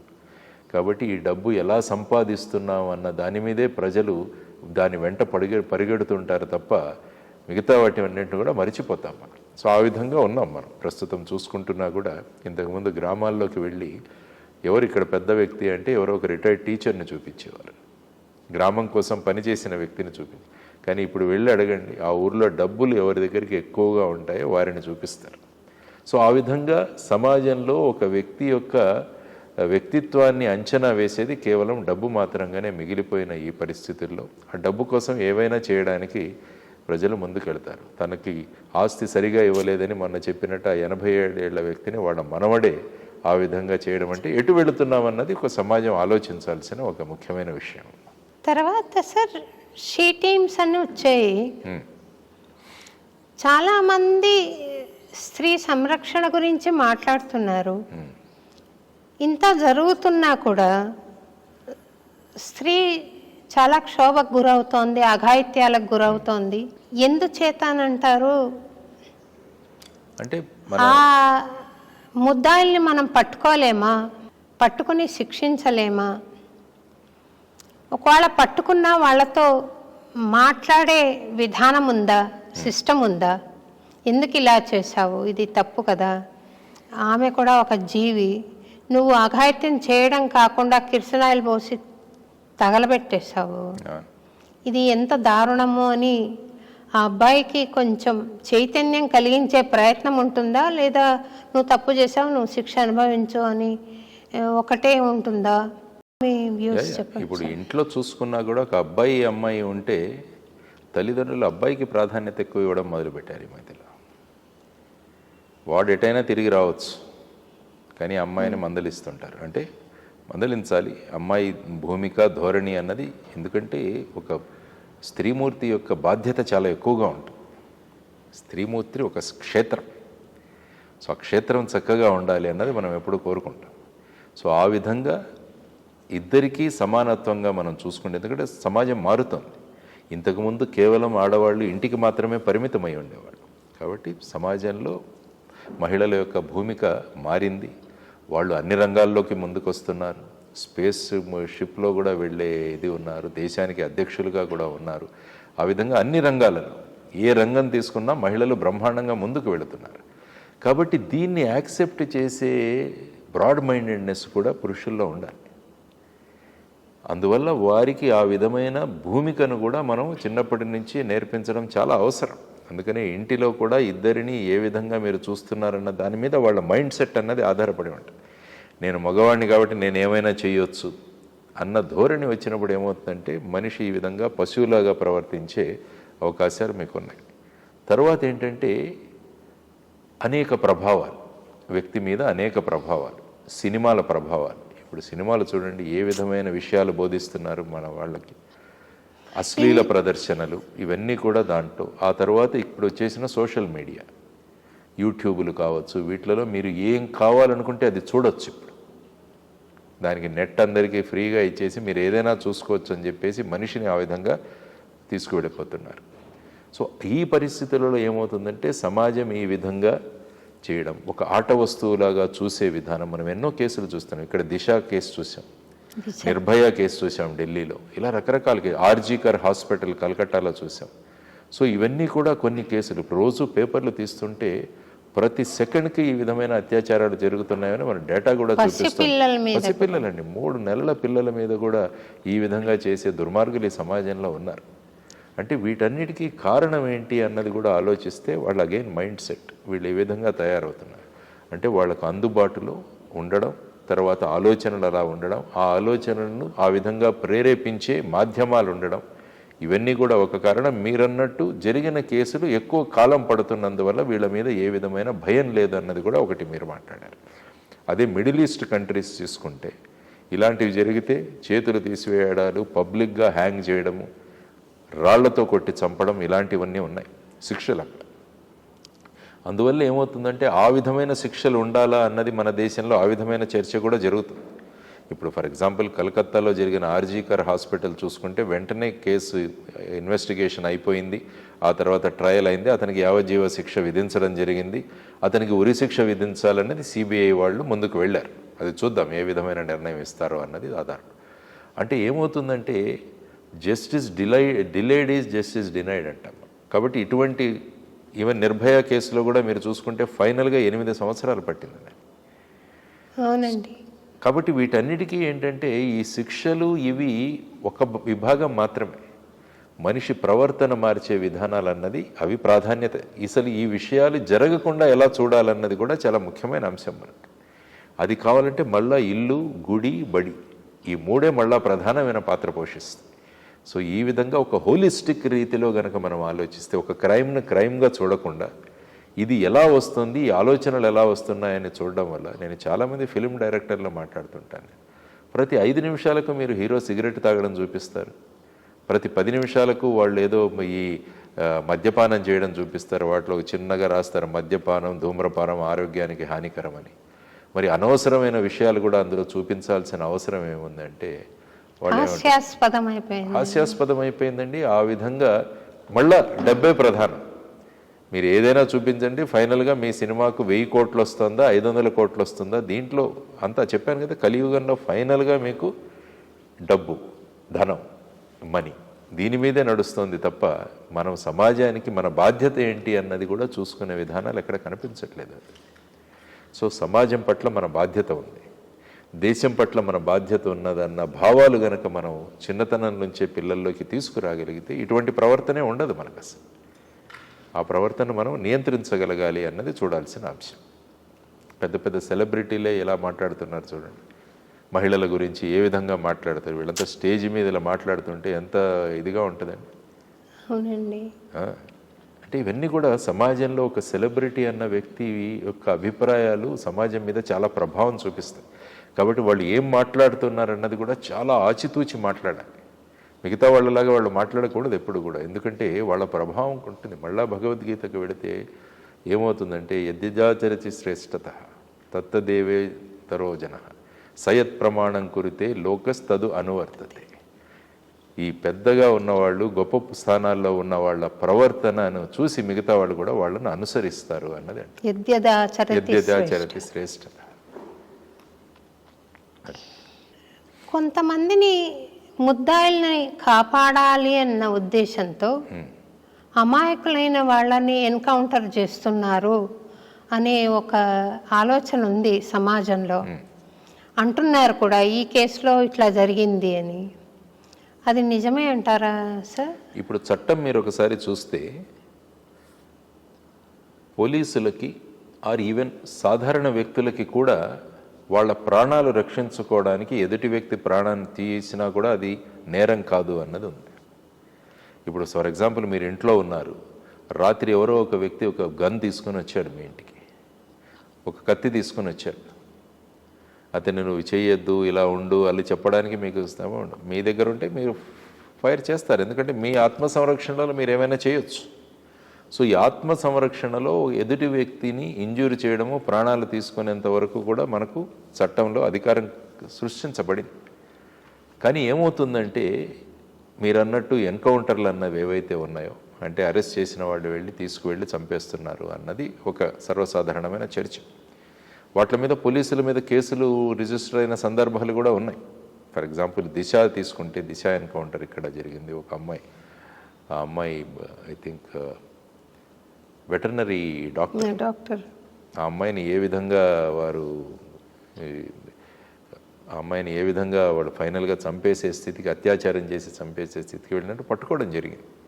పట్టుకోవడం వెళ్ళిన తర్వాత వాళ్ళని ఇన్వెస్టిగేషన్లో తీసుకువెళుతున్న సందర్భంలో వాళ్ళు తిరగబడ్డారని చెప్పేసి దాని మీద మళ్ళీ ఒక కమిషన్ ఏర్పాటు చేయడం జరిగింది. ఆ తర్వాత వాళ్ళ మీద కేసులు కూడా ఇప్పుడు నడుస్తుంది. అంటే ఏమవుతుందంటే అనేక అనుమానాలు కూడా కొన్ని ఎన్కౌంటర్లలో జరుగుతుంటాయి. సో వాటిలలో కూడా మరి ఫైనల్గా కోర్టుకి పోలీసులు సంజాయిషి ఇచ్చుకోవాలి. ఏ పరిస్థితులలో చేశామని వాళ్ళు కూడా ప్రూవ్ చేసుకోవాలి. వాళ్ళనే నిందితులుగా నిలబడతారు, బోన్లో నిలబడాల్సి వచ్చే పరిస్థితి వస్తుంది. కానీ యాక్చువల్గా ఏంటంటే ఫీల్డ్ మీద ఏం జరిగింది అన్నది మనకు కూడా తెలియదు. కాబట్టి ఫైనల్గా అది ఈ సాక్ష్యాధారాలను బట్టి ఫైనల్గా కోర్టులు నిర్ణయం తీసుకుంటుంటాయి. అంటే ఏమవుతుందంటే ప్రజా ఆగ్రహం కూడా ఒక విషయం మీరు ఆలోచించాలి. అప్పుడు దిశ కేసు జరిగినప్పుడు మొత్తం దేశం, నిర్భయ కేసు జరిగినప్పుడు మొత్తం దేశం, ఇవన్నీ కూడా ఈ వ్యక్తులను మాకు ఇచ్చేసేయండి మేము చంపేస్తామన్న విధానాలు కూడా చాలామంది చేశారు. కానీ ఏమవుతుందంటే పోలీసులు అన్నవారు కూడా ఈ విధమైన ప్రజా ఆగ్రహం ఉన్నా కూడా విధానాలను, ప్రొసీజర్ను ఫాలో అయ్యి తీసుకువెళ్లాల్సింది. కానీ వారు వెళ్ళినప్పుడు నిజంగా అటువంటిది జరిగితే మరి ఏం చేస్తారు పోలీసులు? వారు ఆ విధంగా ఇప్పుడు వాళ్ళు ప్రూవ్ చేసుకోవాలి, మేము ఈ పరిస్థితులలో చేశాము అన్నదాన్ని వాళ్ళు రేపు కోర్టులో ప్రూవ్ చేసుకోవాలి. It is part of occupational hazard అంటుంది. మనం చేస్తున్న ఉద్యోగంలో ఈ విధమైన హజార్డ్ మనకు ఉంటుంది, ప్రమాదం ఉంటుంది. ఈ స్త్రీల సంబంధమైన సమస్యలు రోజు రోజుకు అధికమవుతున్నాయి సమాజంలో. అటువంటప్పుడు ఇది కొంచెం విపరీత ధోరణిగా అనిపించవచ్చు. అందరికీ కాలేజెస్లో కానీ, స్కూల్స్లో కానీ, పోలీస్ అకాడమీలో కానీ, పోలీస్ ట్రైనింగ్ ప్రోగ్రాంలో కానీ తత్వబోధ ఒక అంశంగా పెట్టడానికి అవకాశం ఉందా? ఇప్పుడు శంకరాచార్యుల వారంటే ఎవరికి తెలియదు. నారీ స్తనభర నాభీదేశం దృష్ట్వా మాగా మోహావేశం ఏతన్మాంసవ సాది వికారం, మాంసపు ముద్దర అన్నాడు. అది వాళ్ళల్లో ఆ హార్మోన్స్ ప్రేరేపణ చేస్తున్న సందర్భంలో మనం వాళ్ళను కామ్ చేసి ధ్యానము, అష్టాంగ యోగ, పతంజలి యోగ వాళ్ళకి చెప్పి, ఇది మనం వైరాగ్య బోధ చేయడం అంటే.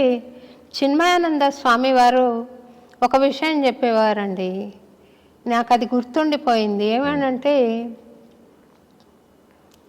ఒక అబ్బాయి మామూలు భక్తుడు ఆయన దగ్గరకు వచ్చారంట. ఆయన డయాబెటిక్ ఉండి ఐఎమ్ సారీ, నేను ముందే చెప్పేశాను. ఆయన ఒక బాటిల్ ఇచ్చి, ఇది డాక్టర్ కమలాకి ఇవ్వు, బాంబేలో ఉంటుంది అని చెప్పాడు, ఈయన పూనాలో ఉండి. ఆ బాటిల్ హార్ట్స్ సింబల్స్ తోటి ప్యాక్ చేసి ఉందిట. అది తీసుకుని ఈ అబ్బాయి చూసి ట్రైన్లో కూర్చున్నప్పటి నుండి ఆయనకు క్యూరియాసిటీ ఉందిట, ఇందులో ఏముంది, ఆయన స్వామి లేడీ డాక్టర్కి పంపిస్తున్నాడేంటి అని. అది ర్యాప్ తీసేస్తే చాలా మంచి పర్ఫ్యూమ్ బాటిల్ ఉందిట. పర్ఫ్యూమ్ బాటిల్ చూసి, అమ్మా ఈ స్వామి లేడీ డాక్టర్కి పర్ఫ్యూమ్ పంపిస్తున్నాడా ఏంటిది అని ఒకసారి ఇది ఎట్లా ఉందో చూద్దామని బాటిల్ ఓపెన్ చేసి వాసన చూసి ఇమీడియట్గా ట్రైన్ కిటికీలో నుండి దాన్ని విసిరి కొట్టేశాడట. అంటే ఆ స్వామి ప్యాథాలజీ ల్యాబ్కి స్పెసిమెన్ పంపిస్తున్నాడండి ఆయన డయాబెటిక్ అవడంతో. అయితే అది బాగుంది అనుకుని ఆ హార్ట్స్ ర్యాప్ చూసినంత వరకు, బాటిల్ చూసినంత వరకు అనిపించింది.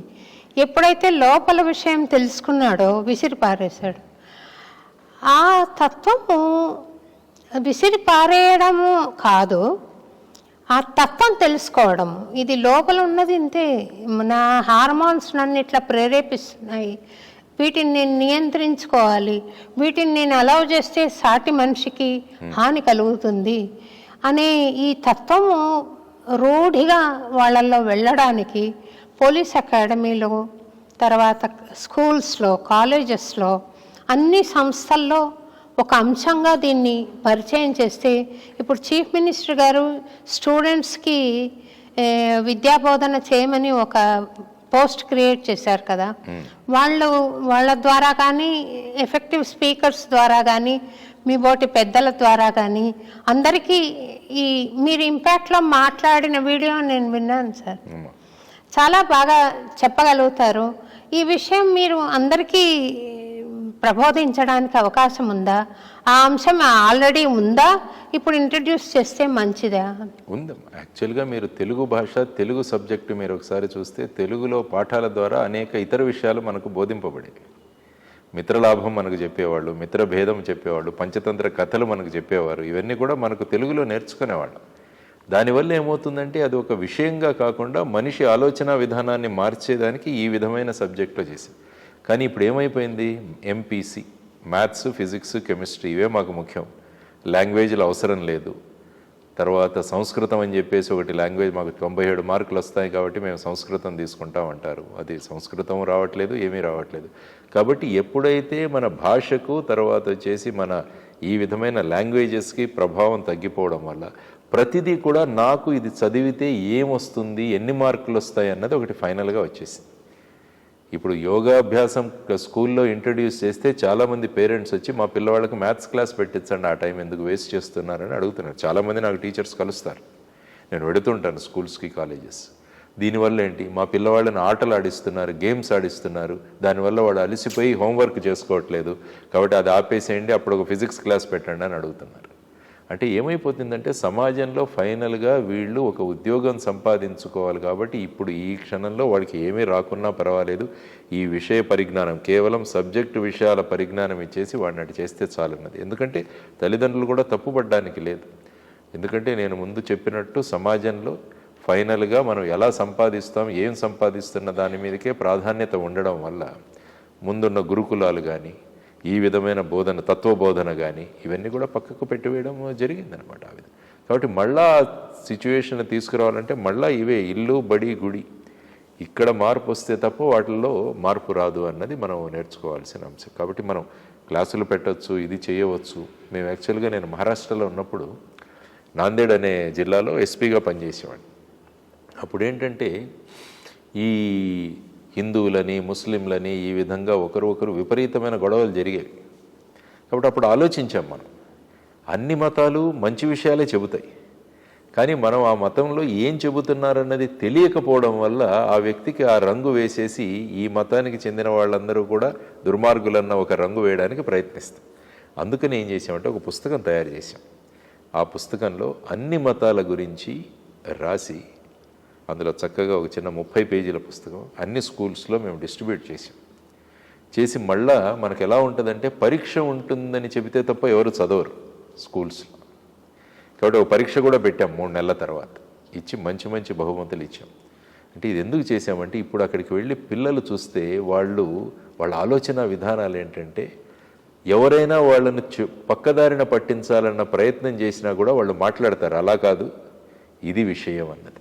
కాబట్టి ఆ చిరుప్రాయంలో మనం ఏ విధమైన ఆలోచనలు మనం ఇంట్రడ్యూస్ చేస్తామో అన్న దాని మీద ఆధారపడి, కాబట్టి ఇవన్నీ చేయాలి. ఇట్స్ ఎ బిగ్ సబ్జెక్ట్, ఇది ఖచ్చితంగా మనం పాటించాలి. అందుకని ఎవాల్యుయేషన్ సిస్టమ్ ఏదైతే ఉందో దానిలో మార్పు రావాలి. ఎవాల్యుయేషన్ సిస్టంలో మార్పు రావాలి. మీరు ఒక వ్యక్తిని ఏ విధంగా మీరు ఫైనల్గా ఆ వ్యక్తిలో ఉన్న గుణగణాలు, అతనిలో ఉన్న, అందుకనే ఏమంటామంటే మనం కేవలం సాక్షరులుగా తయారు చేస్తున్నాం ఈ మధ్య విద్యాలయాల్లో, సాక్షరులు. అందుకనే సాక్షర అనే పదాన్ని తిప్పి రాస్తే రాక్షస అవుతుంది. కాబట్టి విద్యాలయాల్లోంచి కేవలం సాక్షరులను తయారు చేస్తే వాళ్ళు వెళ్ళి రాక్షసులుగా ప్రవర్తిస్తున్నారు సమాజాన్ని. కాబట్టి అక్కడ మార్పు రావాలి బేసిక్గా. దానికి ఈ సిస్టమ్ తీసుకురావాలి. ఇవన్నీ కూడా ఒక పిల్లవాడు మంచి ప్రవర్తన మంచి ఉంది కానీ మార్కులు రాకుంటే ఆ పిల్లవాడిని పక్కకు పెట్టేస్తాం, ఫెయిల్ అంటాం లైఫ్లో. సో వీటన్నిటిని కూడా కలబోసి మనం ఒక ఎవాల్యుయేషన్ సిస్టమ్ అన్నది తీసుకురావాలి అన్నది ఒకటి. అందుకని ఈ విలువల బడి లాంటి కాన్సెప్ట్స్తో కొన్ని మొదలు పెడుతున్నాం మేము. ఇది కొన్ని చేసిన తర్వాత ప్రభుత్వం దగ్గరికి కూడా తీసుకువెళ్ళి అవుట్ ఆఫ్ స్కూల్ బాధ్యత మాకు అప్పచెప్పండి, మేము చేస్తామన్నది కూడా మేము రాబోయే కాలంలో ప్రభుత్వాల ముందు ఉంచబోయే ప్రస్తావన. ఎందుకంటే ఒక మంచి సమాజం ఏర్పడాలి, ఒక మంచి ఆలోచన పరులు కావాలి సమాజానికి. అందుకనే నేను చెబుతుంటాను పిల్లలకి 18 సంవత్సరాలు నిండిన వాళ్ళంతా కూడా పుట్టినరోజున వెళ్ళి ఒక రక్తదానం చేయండి అని నేను చెబుతుంటాను వాళ్ళకి. చాలామందిని ఎంకరేజ్ చేశాను. అంటే ఏమవుతుందంటే మనం సమాజానికి ఇవ్వాలి అన్న కాన్సెప్ట్ వాళ్ళలో కనుక మనం తీసుకురాగలిగితే వాళ్ళ ఆలోచన విధానం మారుతుంది. అందుకనే పిల్లలందరినీ కూడా ఏదో ఒక యాక్టివిటీలో ఇన్వాల్వ్ చేయడం, చారిటీ యాక్టివిటీస్లో వాళ్ళని తీసుకువెళ్ళడం, ఇలాంటివన్నీ కూడా చేయాలి. సో ఇందులో ముఖ్యంగా పేరెంటల్ ఎడ్యుకేషన్ కూడా చాలా ఇంపార్టెంట్ అమ్మా ఇప్పుడు. అందుకనే తల్లిదండ్రులను కూడా మనము ప్రబోధనం ద్వారా వాళ్ళను ప్రభావితం చేస్తే వాళ్ళు పిల్లల్ని ప్రభావితం చేస్తారన్నది కూడా మనం ఆలోచించాలి. అవును సార్, మీ ఉద్దేశం ఇంకా ప్రబలమై సమాజం అంతా విస్తరించాలి అని ప్రార్థన చేస్తానండి. డెఫినెట్గా ప్రయత్నిద్దాం, మన ప్రయత్నం మనం చేస్తూ ఉండాలి. మీరు చాలా ఈ మంచి పేరు సంపాదించుకున్నారండి యాజ్ ఏ పోలీస్ ఆఫీసర్. కానీ ఇది చాలా స్ట్రెస్తో కూడుకున్న పని అని నేను అనుకుంటాను, నిజమేనా? మళ్ళీ చిన్మయానంద గారి గురించి మాట్లాడారు కాబట్టి మళ్ళీ వారిచ్చిన సమాధానమే దీనికి సమాధానంగా ఇస్తాను నేను. ఒక భక్తుడు వెళ్ళి చిన్మయానంద గారి దగ్గర, మీకు మాకు తేడా ఏంటి? మీరు భోంచేస్తారు, మీరు మాట్లాడతారు, మేము మాట్లాడతాం, మేము చేస్తాం, మరి మీరు చిన్మయానంద అయిపోయారు, మరి మేమేంటంటే ఆయన ఏమన్నాడంటే, నేను ఏ పని చేస్తున్నప్పుడు ఆ పని మీదే శ్రద్ధ పెడతాను అన్నాడు ఆయన. నేను భోంచేస్తున్నప్పుడు మిగతా విషయాలు ఆలోచించను, ఆస్వాదిస్తాను ఆ భోజనాన్ని. చదువుతున్నప్పుడు వేరే విషయాలు పట్టించుకోను, దాన్నే నేను చూస్తుంటాను. మాట్లాడేటప్పుడు నేను మిగతా విషయాలు ఏమీ ఉండవు, మీకు మంచి మెసేజ్ అందించాలని ఆయన చెప్తారు. దానివల్ల ఏంటంటే నాకు స్ట్రెస్ ఉండదు, నేను అందుకనే చిన్మయానందని అన్నారు ఆయన. కాబట్టి స్ట్రెస్ ఎప్పుడు వస్తుంది అంటే మనము కేంద్రీకరించకుండా మనం ఏదైతే పని చేస్తామో దాంట్లో స్ట్రెస్ వస్తుంది. నేను అందుకనే స్కూల్స్కి వెళ్ళినప్పుడు పిల్లల్ని అడుగుతాను, సినిమా చూస్తున్నప్పుడు ఎప్పుడైనా మీలో స్ట్రెస్ ఉంటుందా అని. ఉండదు. ఎందుకంటే సినిమా చూస్తున్నప్పుడు కళ్ళతో చూస్తాం, మనసుతో చూస్తాం, హృదయంతో కూడా చూస్తాం. ఈ 3 ఎప్పుడైతే కలయిక వస్తుందో అప్పుడు స్ట్రెస్ ఉండదు మనకి. కాబట్టి చదవడంలో కూడా మనం ఈ 3టిని కనుక అక్కడ కేంద్రీకరించి చేయగలిగితే అదొక ఆనందం అవుతుంది. అందుకని మోడీ గారు కూడా అంటుంటారు కదా, పరీక్షలు అంటే పండగలుగా మీరు చూసుకోవాలి, అది మీకు ఒక భయాన్ని సృష్టించేది కాకూడదని ఆయన పరీక్షా పే చర్చ అని కూడా ఆయన కండక్ట్ చేస్తున్నారు ప్రతి సంవత్సరం. ఓ పుస్తకం కూడా రాశారు ఆయన, ఎగ్జామ్ వారియర్స్ అని. సో దానివల్ల మనం తీసుకుంటే మనం చేస్తున్న పనిలో గనక 100% దానిలో గనక మనం లక్ష్యం కేంద్రీకరించగలిగితే, అంత సులభం కాదు అది, కానీ బై ప్రాక్టీస్ వస్తుందండి. అది చేయడం వల్ల ఏమవుతుందంటే మనిషిలో స్ట్రెస్ ఉండదు ఎప్పుడు కూడా. అది కాకుండా ఇప్పుడు మీరు బ్రహ్మాండంగా అన్నమాచార్య కీర్తనలు మీరు కూడా గొప్ప గాయనిగా పేరొందారు. ఎందుకంటే మీరు మీ మనస్సుని, మీ హృదయాన్ని మొత్తాన్ని దానిలో పెట్టారు కాబట్టి మీరు ఆనందించారు దాన్ని. నేను మీకు స్ట్రెస్ ఉంటుందని నేను అనను, ఎందుకంటే ఆ ప్రక్రియలో మీరు పూర్తిగా లీనమైపోయారు కాబట్టి అది మీకు ఆనందాన్ని కలిగించింది. మీ ఆనందం ప్రజలకు ఆనందాన్ని కలిగించింది. సో ఆ విధమైన భావాలతో గనక మనం వెళ్ళగలిగితే ఎవరికీ స్ట్రెస్ ఉండదు. కాబట్టి మనం చేసే పనిలో నిమగ్నమై చేయగలిగితే అది ఆనందానికి దారితీస్తుంది అని అనుకుంటాను నేను. పూర్తిగా ఏకాగ్రత చేస్తున్న పని మీద పెట్టాలి అనేది కదా మీరు చెప్పిన సారాంశం. అది సాధించడానికి మీరు అవలంబించిన పద్ధతులేంటి? అంటే ఏమవుతుందంటే మనకు ఏవైతే ఈ పక్కన, ఫర్ ఎగ్జాంపుల్ మీరు టీవీ పెడితే అందులో రేడియో సిగ్నల్స్ రావు, మొబైల్ సిగ్నల్స్ రావు, ఓన్లీ టీవీ సిగ్నల్సే వస్తాయి దాన్ని. కాబట్టి ఈ సిగ్నల్స్ని మనం పక్కకు పెట్టేయాలి. మనం ఏది చేస్తున్నప్పుడు అదేంటంటే చిన్నప్పటి నుంచి మన జీవన విధానం, తర్వాత మనకు పాఠ్యాంశాలు, తర్వాత మనం చేస్తున్న యోగాభ్యాసం కావచ్చు, ప్రాణాయామం కావచ్చు. కాబట్టి ముఖ్యంగా వివేకానందుల వారిని మళ్ళా ఒకసారి స్మరిస్తాను. ఆయన ఏమన్నారంటే మనిషి 4 రకాల ట్రైనింగ్లు ఇచ్చుకోవాలి అన్నారు. మొదటిది వచ్చేసి మీ శరీరానికి మీరు ప్రశిక్షణ ఇచ్చుకోవాలి. కాబట్టి ప్రతిరోజు కనీసం ఒక 45 నిమిషాలు ఏదో ఒక వ్యాయామం చేయండి అంటారు. A sound body in a sound mind అంటాడు, a sound mind in a sound body. ఆయన అందుకనే అంటారు, నాకు ఫుట్బాల్ ఆడే యువతరం నాకు బాగా ఇష్టం భగవద్గీత చదివే వారికన్నా అంటాడు ఆయన. ఎందుకంటే మీరు ఒక్కసారి ఫిజికల్గా ఫిట్గా ఉంటే మిగతావన్నీ కూడా సమకూరుతాయి అంటాడు. రెండవది వచ్చేసి ట్రైనింగ్ యువర్ మైండ్ అంటాడు, మనస్సుని ప్రశిక్షణ ఇవ్వడం. దానికోసం ఆయన చెప్పినది ప్రాణాయామం. ప్రాణాయామం ఎప్పుడైతే చేస్తామో మన శ్వాస ప్రక్రియ మన అధీనంలో ఉంటుంది, అప్పుడు ఏంటంటే మనసు ఆధీనంలోకి వస్తుంది అని వారు అంటారు. మూడవది వచ్చేసి మాటకు ప్రశిక్షణ. మాటకు కూడా మనం ప్రశిక్షణ ఇవ్వాలి. ఎందుకంటే అది ఎప్పుడు సాధ్యమవుతుందంటే మనం విస్తృతంగా చదివితే మనకు ఆ మాటలు వస్తాయి ఈజీగా. ఎప్పుడైతే మనం చదవమో, ఇప్పుడు సినిమాల గురించి అడిగితే అందరూ మాట్లాడతారు, కానీ విషయాల గురించి మన మైండ్లో ఏం పెడుతున్నామన్న దాని మీద మనం మాటలు వస్తాయి. కాబట్టి ఆయన చెప్పేది ఏంటంటే మీరు పుస్తకాలతో పాటు ఇతర పుస్తకాలు చదవండి. 4వది వచ్చేసి పాజిటివ్ మైండ్ సెట్ ఏర్పాటు చేసుకోండి. పాజిటివ్ మైండ్ సెట్ అంటే ఎప్పుడు కూడా చేసే ప్రతి పనిలో కూడా సకారాత్మకమైన ధోరణి మనం అవలంబించగలిగితే, దాన్ని డెవలప్ చేసుకోగలిగితే అప్పుడు ఏమవుతుందంటే మన ఆలోచన విధానం మారుతుంది. దానికోసం వారు ఏమంటారంటే గొప్ప వ్యక్తుల చరిత్రలు, జీవిత చరిత్రలు చదవండి అంట. ఇప్పుడు అన్నమయ్య వారి చరిత్ర మనం చదివితే ఆయన ఆ కాలంలో వెంకటేశ్వర స్వామి వారిని ఏ విధంగా కీర్తిస్తూ ఆయన మనకు ఎన్ని వేల కొద్ది కీర్తనలు మనం రాశారన్నది మనం చూసాం. కాబట్టి ఆయన జీవితాన్ని చదివితే మనకు ఇన్స్పిరేషన్ వస్తుంది.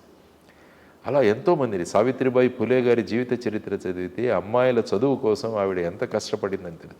మన కష్టాలు ఏంటి, ఏమీ లేవు వారి ముందు అన్న ధోరణి వస్తే మనం ఎప్పుడు కూడా పాజిటివ్గా వెళ్తాం. లేకుంటే ప్రస్తుత సమాజంలో ప్రతిదీ నెగటివే, ప్రతిదీ క్రిటిసైజ్ చేయడం, ఎక్కడా కూడా పాజిటివ్ మెంటాలిటీ రావట్లేదు. ఎవరైనా మంచి పని చేస్తుంటే వాళ్ళను మెచ్చుకునే ఇది కూడా లేదు. మొన్న ఒక క్లబ్కి వెళితే, ఒక కార్యక్రమానికి వెళితే ఒక మెషిన్ పెట్టారు అక్కడ, అది చప్పట్లు కొట్టే మెషిన్ అంట. అంటే కార్యక్రమంలో ఎవరైనా మాట్లాడుతున్నప్పుడు కానీ ఏదైనా చేస్తున్నప్పుడు, పిల్లలు ప్రదర్శనలు చేస్తున్నప్పుడు కూడా తల్లిదండ్రులు చప్పట్లు కొట్టట్లేదు, కాబట్టి మేము ఒక మెషిన్ పెట్టాము, ఆ మెషిన్కి సిగ్నల్ ఇవ్వగానే అది చప్పట్లు కొడుతుంది, అది విని వీళ్ళు చప్పట్లు కొడతారట. అంటే అప్రిసియేషన్ అన్నది సమాజంలో తగ్గిపోయింది. ప్రతి వ్యక్తిలో దోషాలు వెతకడం, ఆ వ్యక్తిని ఎలా మనం వెనక్కి లాగడం, ఈ ప్రయత్నాల్లో ఉంటున్నారు తప్ప ఒక మంచి చేస్తే ఎవరైనా దాన్ని ప్రోత్సహించే తత్వం ఇదే పాజిటివ్ మైండ్ సెట్ అంట. అది ఎప్పుడైతే గొప్ప వ్యక్తుల చరిత్రలు, జీవిత చరిత్రలు చదువుతామో మనం మనిషి చిన్న మంచి పని చేసినా కూడా మెచ్చుకునే స్థాయికి మనం ఎదుగుతాం. కాబట్టి ఈ 4 ట్రైనింగ్స్ అన్నవి ముఖ్యమని ఆయన అన్నారు. శారీరక ప్రశిక్షణ, మానసిక ప్రశిక్షణ, మాటకు ప్రశిక్షణ, ఆలోచన విధానానికి ప్రశిక్షణ. ఇవి మనం ఇచ్చుకోగలిగితే మీరు అన్నట్టు కాన్సన్ట్రేట్ చేయగలం. మన పనిలో ఏదైనా అవరోధాలు వచ్చినా కూడా వాటిని ధైర్యంగా ఎదుర్కోగలం. ఎప్పుడు కూడా మనం ఫెయిల్యూర్ అనుకోవద్దని మా గురువు గారు అబ్దుల్ కలాం గారు చెప్పారు. ఆయన ఎప్పుడు ఏమంటారంటే ఫెయిల్ అంటే ఫస్ట్ అటెంప్ట్ ఇన్ లెర్నింగ్ అంటారు ఆయన. నువ్వు చేస్తున్న ప్రయత్నంలో ఒక అటెంప్ట్ చేసావు, అందులో మళ్ళీ ఇంకో అటెంప్ట్ చేయి అన్నది. ఆ విధంగా మనల్ని మనం ఎంకరేజ్ చేసుకుంటూ ఉండాలి అన్నది మనం చేసుకోగలిగితే ఎన్ని అవరోధాలు వచ్చినా కూడా మనం పాజిటివ్గానే ముందుకు వెళ్ళొచ్చు అండి. ఈ సోషల్ మీడియా ఒకటండి, ఇందాకే మాట్లాడదాం అనుకున్నాను సందర్భం వచ్చినప్పుడు.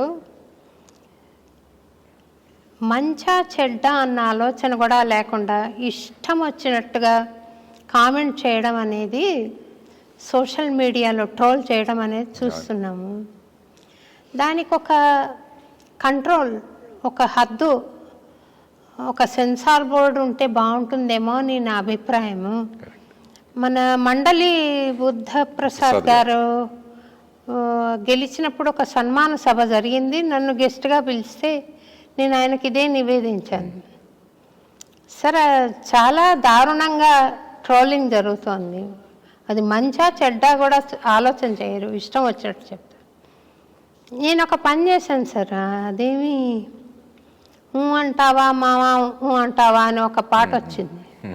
ఆ పాట సినిమా ఇంకా రిలీజ్ కాలేదు, ఊరికే పాట మట్టుకే వస్తే మా వాడు తెచ్చి వినిపించాడు నాకు. ట్యూన్ సరదాగా ఉందిరా ఇది అని. నన్ను ఎప్పుడు జనం ఎక్కువగా అడిగే ప్రశ్న, పాపాత్ములందరూ సుఖపడుతున్నారు, పుణ్యాత్ములందరూ దుఃఖపడుతున్నారు ఎందుకు?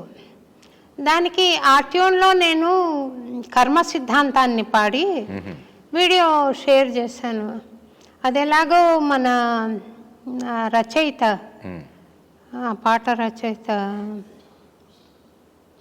దగ్గర దాకా వెళ్ళింది. అది దాని మీద ట్రోల్స్ చూస్తే ఇంకా ఇట్లాంటి ప్రయత్నాలు మనం చేయకూడదు అనే భావన నాకు వచ్చింది. అంతగా నిష్కర్షగా వాళ్ళు నిస్సిగ్గుగా అలా ట్రోల్ చేయడం అనేది, అసలు ఆమె చేస్తున్న పనేంటి? ఏదైనా కమర్షియల్ సబ్జెక్ట్ జోలికి వచ్చిందా? నాకు అవకాశాలు వచ్చినవి ఆన్ రికార్డ్ ఉన్నాయి సినిమాలో, అవి నేను వద్దనుకుని ఉన్నాను. మరి ఈ పాట పాడింది అని అంటే కారణం ఏంటి అని కూడా ఆలోచన చేయకుండా, వయసు ఎంత ఆమెది అని కూడా లెక్క చేయకుండా రాశారు సార్. అది నేను ఆయనకి ఈ మాట చెప్పలేదు, కానీ జనరల్గా చెప్పాను. ఇట్లా చేయడం నాకు జరిగిందనే కాదు, మనసులో కష్టం ఉంది. నేను ఎవరిని పడితే వాళ్ళను దూషించడము, వాళ్ళకు నచ్చకపోతే పూర్తిగా డ్యామేజ్ చేయడము, నచ్చితే దుర్మార్గమైన ఎలివేట్ చేయడం అనేది కొంచెం ఇబ్బందికరంగా ఉంది. ఈ సోషల్ మీడియాకి ఒక చెక్ పెడితే బాగుంటుందేమో. ఇట్లా మాట్లాడకూడదు, ఇట్లా చేయకూడదు. ఇది ఎట్లాగైతే ఇప్పుడు డిఫమేషన్ సూట్ వేస్తారో దానికి ఎక్కువ అవకాశం కలిగించి ఒక సంస్థే వాళ్ళని నియంత్రించే విధంగా ఒక బోర్డు వేస్తే బాగుంటుందేమో అనిపిస్తుంది సార్. డెఫినెట్గా. ఎందుకంటే మనిషి ఎప్పుడు కూడా స్వేచ్ఛగా ఉండాలని కోరుకుంటాడు, తన మీద ఎటువంటి నియంత్రణ ఉండకూడదని కోరుకుంటారు. స్వేచ్ఛ అంటే చెప్తాను దానికి. ఇప్పుడు ఎందుకంటే ఇప్పుడు ట్రాఫిక్లో వెళితే మీకు ట్రాఫిక్లో పోలీస్ కానిస్టేబుల్ వద్దనుకుంటారు చాలామంది. నేను ఎటు కావాలంటే ఎటు వెళ్ళాలి, నేను హెల్మెట్ పెట్టుకోకూడదు, నేను సీట్ బెల్ట్ పెట్టుకోకూడదు, ఇవన్నీ వీళ్ళు ఉన్నారు కాబట్టి ఈ విధంగా మనిషిని వదిలేస్తే అతని ప్రవర్తన వేరుగా ఉంటుంది. అందుకనే ఒక చోట ఒక ఎక్స్పెరిమెంట్ చేశారు. ఒక పర్సు పడేశారు, డబ్బులున్న పర్సు. అది 2 సెకండ్లలో మాయమైపోయింది.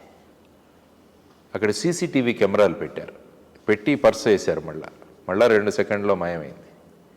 తర్వాత ఆ ప్లేస్లో యూఆర్ అండర్ సీసీటీవీ సర్వేలెన్స్ అని బోర్డులు పెట్టారు. ఆ పర్సు అలాగే ఉండిపోయింది. అంటే మనిషి ఎవరైనా మనల్ని పర్యవేక్షిస్తున్నారా, చూస్తున్నారా అన్న దీన్ని బట్టి మనిషి ప్రవర్తన మారుతుంటుంది. కాబట్టి ఇప్పుడు మీరు అన్నది ఎగ్జాక్ట్గా అయితే ఫర్ ఎగ్జాంపుల్ సెన్సార్ బోర్డు తీసేస్తే ఇక చలనచిత్రాలు ఎలా ఉంటాయో మనం ఆలోచించుకోలేం. సెన్సార్ బోర్డు ఉన్నా కూడా ఇలా ఉన్నాయి.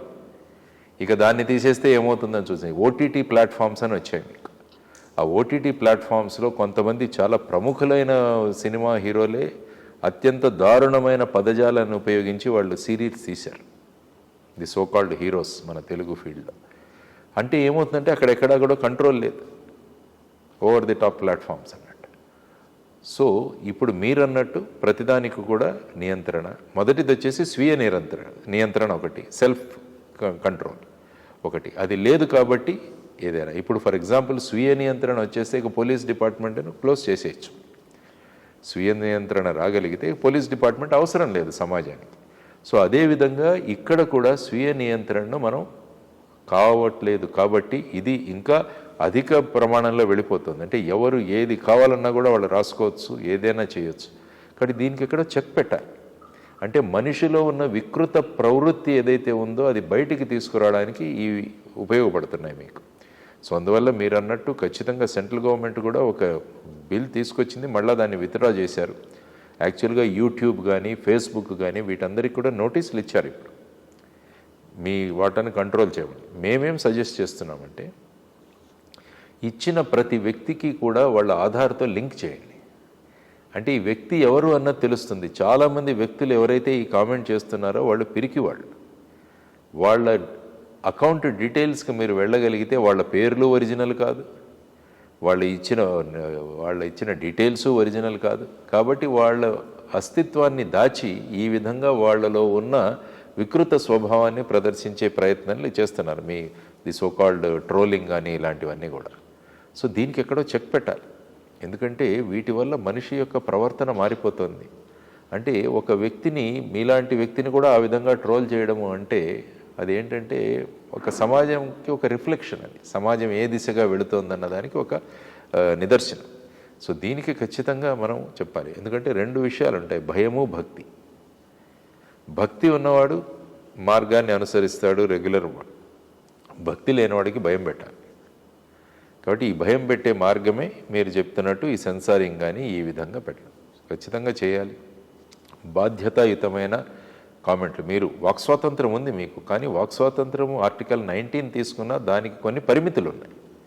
ఎదుటి వ్యక్తిని డిఫేమ్ చేయకుండా మీ మాటల వల్ల సమాజం యొక్క ఏదైతే బ్యాలెన్స్ ఉంటుందో అది తప్పకుండా చేయాల్సిన బాధ్యత ఉందని ఆర్టికల్ 19 క్లియర్గా చెబుతుంది.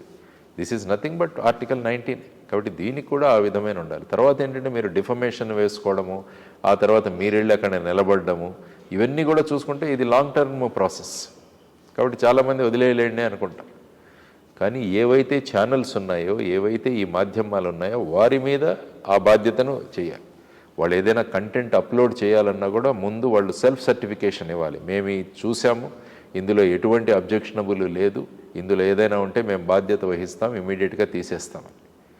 ఇలాంటి సెల్ఫ్ కంట్రోల్, తర్వాత గవర్నమెంట్ కంట్రోల్ కూడా కావాలి. There is no doubt. ఎందుకంటే చాలా కన్ఫ్యూజన్ ఉంది సమాజంలో దీనివల్ల. కొన్ని మంచి విషయాలు తెలుసుకుంటున్నాం మనం, నో డౌట్.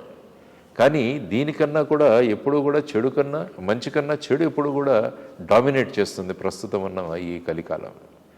ఆ విధంగా మీరు అన్నట్టు అది చేయాలి. బిల్ కూడా ప్రవేశపెట్టింది కేంద్ర ప్రభుత్వం, దాన్ని వెనక్కి తీసుకుంది. మళ్ళీ I think with change this thing ప్రవేశపెడతారని చూద్దాం. కానీ సెన్సార్ బోర్డు సినిమాలకు ఉంది అన్నారు కదండి సార్. అవునండి. ఉన్నా కానీ చాలా చెత్త వస్తుంది. ఎందుకు? రెండోది మీరు గమనిస్తే సినిమాలే యువకుల జీవితాన్ని 90% శాసిస్తున్నాయి అనడంలో అతిశయోక్తి లేదనుకుంటాను. ఎందుకంటే వాళ్ళ మాట, వాళ్ళ వేషం, వాళ్ళ భాష, వాళ్ళ నడక, బాడీ లాంగ్వేజ్ అన్నీ కూడా సినిమా మీద ఆధారపడి, సినిమా హీరో మీద ఆధారపడే ఉంటుంది. మరి నేను చూశాను ఒక వీడియో, పైనేమో హీరోయిన్ డ్యాన్స్ చేస్తున్నారు, చాలా అశ్లీలంగా ఉంది. అదే పద్ధతిలో కింద 11-12 ఏళ్ళ అబ్బాయి చేస్తున్నారు అదే డ్యాన్స్. ఇంకా ఆ పిల్లలకు మంచి ఏం తెలుస్తుంది, పవిత్రత అంటే ఏం తెలుస్తుంది, భక్తి అంటే ఏం తెలుస్తుంది, నీతి అంటే ఏం తెలుస్తుంది అని ఒక ఆలోచన వచ్చింది సార్. అదేనమ్మా, ఎందుకంటే మళ్ళీ అది కూడా స్వీయ నియంత్రణ. సినిమా ప్రొడ్యూసర్లు, సినిమా డైరెక్టర్లు మళ్ళీ కలియుగం డబ్బు ఇదే ప్రాధాన్యం. దానికోసం మీరు ఎవరు ఎటుపోయినా పర్వాలేదు, నాకు డబ్బు వస్తుందా లేదా అదే ప్రాముఖ్యమైనప్పుడు ఏమవుతుందంటే ఇటువంటి విధానాలు వస్తాయి మీకు. అదేంటి సినిమాలో అలా చేసి వేదిక ఎక్కి మళ్ళీ నీతులు చెప్పడం ఏంటి నాకు అర్థం కాదు. అంటే ఫైనల్గా అదే చెప్పారు, వేదిక ఎక్కి కూడా చాలా దారుణంగా మాట్లాడుతున్నారు, చాలా సినిమా ప్రోగ్రాముల్లో చూసాం. సో ఇవన్నీ కూడా ఏమవుతుందంటే ఈ హీరో వర్షిప్ అన్నది ఏదైతే మొదలైందో సమాజంలో ఇది ప్రమాదకరం, ఇది చాలా ప్రమాదకరం. ఎందుకంటే ఆ వ్యక్తి ఒక కల్ట్ ఫిగర్గా మారుతాడు. ఇక అతను ఏం చెప్పినా కూడా అది అందరూ గుడ్డిగా ఫాలో అవుతారు. ఎందుకని డాక్టర్ బాబాసాహెబ్ అంబేద్కర్ గారు అన్నారు, హీరో వర్షిప్ అన్నది, వ్యక్తి ఆరాధన అన్నది భక్తిలో కనుక మీకుంటే మీకు మోక్షం లభిస్తుంది అంటాడు ఆయన. అంటే వెంకటేశ్వర స్వామిని మీరు నమ్ముకున్నారు, పూజిస్తున్నారు, అక్కడ మోక్ష దిశగా భక్తి మార్గంలో వెళుతున్నారు. సో అదొకటి. కానీ అదే హీరో వర్షిప్ అన్నది మిగతా రంగాలకు వస్తే, ముఖ్యంగా రాజకీయాల్లో కానీ మిగతా దానికి వస్తే ప్రజాస్వామ్యం ప్రమాదంలో ఉందన్నాడు ఆయన, రాజ్యాంగం ప్రమాదంలో పడుతుందన్నారు. కాబట్టి ఈ హీరో వర్షిప్ అన్నది మనం ఏంటంటే వ్యక్తిని చూసి ఆరాధించడం మొదలు పెడుతున్నాము, కానీ ఆ వ్యక్తి యొక్క మాట, ఆ వ్యక్తి యొక్క విధానాలు ఇవి చూసి ఆలోచించగలిగే జ్ఞానం మనకుంటే ఏంటంటే ఈ విధంగా రాదు. సినిమాల్లో ఏంటంటే మనుషులు ఎప్పుడు కూడా అభూత కల్పనలు చాలా వాళ్ళను అట్రాక్ట్ చేస్తాయి. అంటే మనం జీవితంలో సాధించలేని వాట్లను వీళ్ళు సాధిస్తున్నారు. వీళ్ళు వెళ్ళి 50 మందిని కొడుతున్నాడు. నాకు కూడా అనిపిస్తుంది సమాజంలో దుర్మార్గులు ఉన్నారు, వాళ్ళు కొడదామని, కానీ నేను చేయలేకపోతున్నాడు, అది హీరో చేస్తున్నాడు కాబట్టి ఆ హీరోని ఫాలో అవుతారు ఈ విధంగా. కాబట్టి ఈ మానసిక బలహీనతను తీసుకొని ప్రొడ్యూసర్లు, డైరెక్టర్లు మిగతా వాటిలను కూడా ఇంట్రడ్యూస్ చేస్తూ ఈ విధంగా అశ్లీలమైన విషయాలు, అశ్లీలమైనవి, డ్రగ్స్, ఈ విధంగా ఇంతకుముందు మాట్లాడుకున్నట్టు ధూమ్రపానము, మద్యపానం ఇవన్నీ కూడా ఓపెన్గా చూపిస్తూ నెగిటివ్ ఇమేజెస్ని పాజిటివ్ ఇమేజెస్గా మారుస్తూ ఈ విధంగా సినిమాలు తీయడం వల్ల, స్మగ్లర్ సినిమాలు ఇలాంటివన్నీ చూపిస్తుండడం వల్ల ఏమవుతుంది, ప్రజలు ఆ విధంగా ఆలోచిస్తారు. ప్రజలకి ఇదొక సినిమా అన్న దాంట్లో వాళ్ళు ఉండరు. సినిమా ఒక భాగం అయిపోయింది, ఎంటర్టైన్మెంట్గా చూడట్లేదు ఇప్పుడు సినిమాని. సినిమా అన్నది మన జీవితంలో ఒక భాగం అయిపోయింది, దాన్నే అనుసరించే ప్రయత్నాలు చేస్తాం. జీవితం అయిపోయింది ఇంకా సినిమాలంతే. మనం ఎప్పుడైనా ఎవరి దగ్గరికైనా వెళ్ళినా కూడా 2 నిమిషాలు బాగున్నారా, ఎలా ఉన్నారు, పిల్లలు ఎలా ఉన్నారు, వెంబడే ఈ సినిమా చూసారా, 3వ క్వశ్చన్ ఇదే ఉంటుంది ఇప్పుడు. అంటే సినిమా ఒక భాగం అయిపోయింది మనకు. కాబట్టి అటువంటి భాగమైన సినిమాను ఎటువంటి వాటిని తీయాలి అన్నది కూడా వీళ్ళకు ఉండాలి, దాని మీద నియంత్రణ ఉండాలి. మీరు అన్నట్టు సెన్సార్ బోర్డు వాడు కూడా ఎలా అలో చేస్తున్నారు మనం ఏమి చెప్పలేకపోతున్నాం, ఆ విధంగా జరుగుతుంది. మీరు ఈ సమాజాన్ని ఎదుర్కొనే పద్ధతిలో కానీ మీ బాధ్యత నిర్వహణలో కానీ భగవద్గీత ఏ రకంగా ఉపయోగపడింది అని? భగవద్గీత అన్నది ఇక కలియుగం వస్తుందని తెలుసు కృష్ణుడికి, కాబట్టి మనందరికీ ఒక యూజర్ మాన్యువల్ ఆయన ఇచ్చేసి వెళ్ళిపోయాడు. కలియుగంలో మీరు చక్కగా ఉండాలి అంటే నేను ఒక పుస్తకం ఇచ్చి వెళ్తున్నాను మీకు, దాన్ని చదువుకోండి, అందులో పాటించండి. అందుకని చాలామంది ఈ భగవద్గీత వచ్చేసి ఏదో మతానిది అన్నట్టుగా మాట్లాడుతుంటారు, కానీ అది ఒక వ్యక్తిత్వ వికాసానికి అద్భుతమైన ఔషధం. అది అందులో అనేక విషయాలు చెప్పబడతాయి వాటిలో. కాబట్టి అది తీసుకున్నప్పుడు మనము ముఖ్యంగా కర్తవ్య బోధ అన్నది చాలా ముఖ్యమైనది. అందులో కర్మయోగ దిశగా మనుషుల్ని తీసుకువెళ్ళే ఒక అద్భుతమైన ప్రయోగం అది. కాబట్టి అందులో విషయాలు చదువుతున్నప్పుడు ఏంటంటే మనల్ని మనం ప్రేరేపించుకోబడతాం. అందువల్ల పిల్లలకు కూడా భగవద్గీత చెప్పడం, ఆ తర్వాత అందులో విషయాలను చదవడం, శ్లోకాలు రాకపోయినా పర్లేదు కానీ దాని తాత్పర్యం కనుక తెలుసుకోగలిగితే, ఎటువంటి విషాదంలో ఉన్న అర్జునుడు ఫైనల్గా గాంధీవం పట్టుకొని వెళ్ళి ఏ విధంగా పోరాడాడు అన్నది ఒక గొప్ప ఉదాహరణ. సో ఆ విధమైన భగవద్గీత అన్నది మనిషిని, ప్రతి ఒక్కరిని, ముఖ్యంగా నన్ను చాలామందితో కూడా నేను మాట్లాడుతుంటాను. ముఖ్యంగా మా గంగాధర శాస్త్రి గారు ఉన్నారు, ఆయన కూడా భగవద్గీత, పూర్తి భగవద్గీత పారాయణం, అప్పుడు మహా గాయకుడు ఘంటసాల గారు ఆయన చేసిన గానం, ఇవన్నీ కూడా మనకు ఉపయోగపడుతుంది. కానీ ఈ భగవద్గీతను తీసుకెళ్ళి మన మనుషులు ఎవరైనా వెళ్ళిపోతే ఆ టైంలో పెడుతున్నాం మనం. అది కూడా ఆయన బాధ. ఎందుకంటే బ్రతికున్న మనిషిని లేపి యుద్ధానికి సిద్ధం చేశాడు భగవద్గీతలో. ఈ వ్యక్తి వెళ్ళిపోయి ఉన్నాడు, అక్కడ మనం పెట్టాల్సిన అవసరం లేదండి. ఇది జీవన గీత, మరణ గీత కాదు ఇది. కాబట్టి ఆ విధంగా భగవద్గీతను ముందుకు తీసుకెళ్లే ప్రయత్నాలు కూడా జరుగుతున్నాయి. కాబట్టి మీ ద్వారా ఈరోజు ఈ కార్యక్రమం ద్వారా భగవద్గీత చదవండి, అందులోని విషయాలను మనం నేర్చుకొని మనల్ని అది ఉత్తేజపరుస్తుంది. ఏ పరిస్థితులలో అయినా దాని నుంచి బయటికి రావడానికి అందులో ఒక బ్రహ్మాండమైన ఔషధం అక్కడ మనకు దొరుకుతుంది అన్నది నేను నమ్మిన విధానం. అందుకనే చోటుకు చెప్పాను, ఇంజనీర్ కావాలంటే ఇన్ని పుస్తకాలు చదవాలి, డాక్టర్ కావాలంటే ఇన్ని పుస్తకాలు కావాలి, మంచి ఒక ప్రేరేపితుడైన వ్యక్తిగా కావాలంటే ఒక 10 రూపాయల భగవద్గీత చదివితే చాలు, మనం బ్రహ్మాండంగా ముందుకు వెళతామన్నది నా ఆలోచన. నాకు ఒక రాఖీ తమ్ముడు ఉన్నాడండి. వాడు పెళ్లి చూపులకు వెళ్ళినప్పుడు అమ్మాయిని తెచ్చి కూర్చోబెట్టారు. వాళ్ళ ఇంట్లో ఒక పూజ ఆరా ఉంది, దాంట్లో ఎర్ర బట్టతో మూట కట్టి ఇంత పెద్ద మూట ఉందన్నమాట. అదేంటమ్మా అని అడిగాను. భగవద్గీత అండి అంది. చదువుతావా అని అడిగితే లేదు పూజ చేస్తాం. ఇది చాలా చోట్ల మనకు గమనిస్తాం. రామాయణము, భారతము, భాగవతము, భగవద్గీత ఇవన్నీ కట్టేసి వాటి మీద బరువు పెట్టి రోజు నమస్కారం, ఇవన్నీ చదవాల్సిన అంశాలు. ఇవన్నీ కూడా భగవద్గీతను ఎప్పుడు చదవాలి, మనం చదవాలి, చదివింది వంట పట్టించుకోవాలి, ఆ విధంగా మనం ఆచరించాలి. ఎస్, చాలామంది మనం ఆధ్యాత్మిక చింతనా పరులు అనుకున్న వాళ్ళు కూడా భగవద్గీత తెలిసి కూడా దుర్మార్గంలో వెళ్తున్న వాళ్ళను చాలామందిని మనం వీడియోస్లో చూస్తున్నాం సార్. కాబట్టి అది ఏం జరుగుతుంది మరి? భగవద్గీత తెలుసు వాళ్లకు, భగవద్గీత చదువుకున్నారు, అయినా పెడమార్గంలో ఉన్నారు, అరెస్ట్ అయ్యారు. ఎందుకు ఇట్లా జరుగుతుంది? ఆ తేడా ఏంటి అని మీరు ఒకసారి. అదే అండి, దాన్ని మనం వంట పట్టించుకున్న తర్వాత మీరు ఆచరణ అన్నది చాలా ముఖ్యమైన అంశం. విషయం తెలియడం, విషయం వాక్ ది టాక్ అంటాం మనం. మనం చెబుతున్నది మనం ఆచరించాలన్నది ప్రధానమైన ఉద్దేశం. దానికి మళ్ళీ మీరు ఆరిజిన్స్ తీసుకుంటే ఇల్లు, బడి, గుడి మళ్ళీ అక్కడికే వస్తుంది. మళ్ళీ ఏది చెప్పినా కూడా మనకు ఫైనల్గా అక్కడికే వస్తుంది. తర్వాత మనల్ని ఎవరిని సమాజంలో ప్రొజెక్ట్ చేస్తున్నామన్న దాని మీద కూడా ఆధారపడి ఉంటుంది.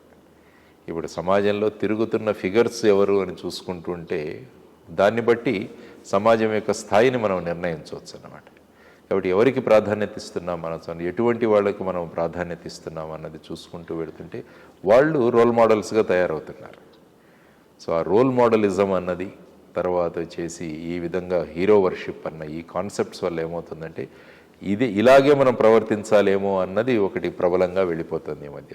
ముఖ్యంగా మీరు అన్నట్టు సోషల్ మీడియా వచ్చిన తర్వాత దీని ప్రభావం ఇంకా కూడా పెరిగిపోయింది. ఎందుకంటే నెగటివ్ వీడియోస్ బ్రహ్మాండంగా ముందుకెళ్తాయి. ఇప్పుడు రేపు మేము చేసే వీడియో ఎంతమంది చూస్తారో నాకు తెలియదు, కానీ అదే ఒక కాంట్రవర్షియల్ సబ్జెక్ట్ కానీ ఒక కాంట్రవర్షియల్ థంబ్నెయిల్ కానీ పెడితే లక్షల్లో చూస్తారు జనాలు. సో ఆ విధమైన పరిస్థితి కూడా ప్రస్తుతంలో ఉంది. నేను చాలా చోట్ల ఇంటర్వ్యూలు ఇచ్చిన తర్వాత వాళ్ళని అడుగుతాను, ఇలాంటి టైటిల్ పెట్టాను, నేను మాట్లాడనే లేదు కదా ఈ విషయం అంటే, అప్పుడే చూస్తారు సార్ అంటారు.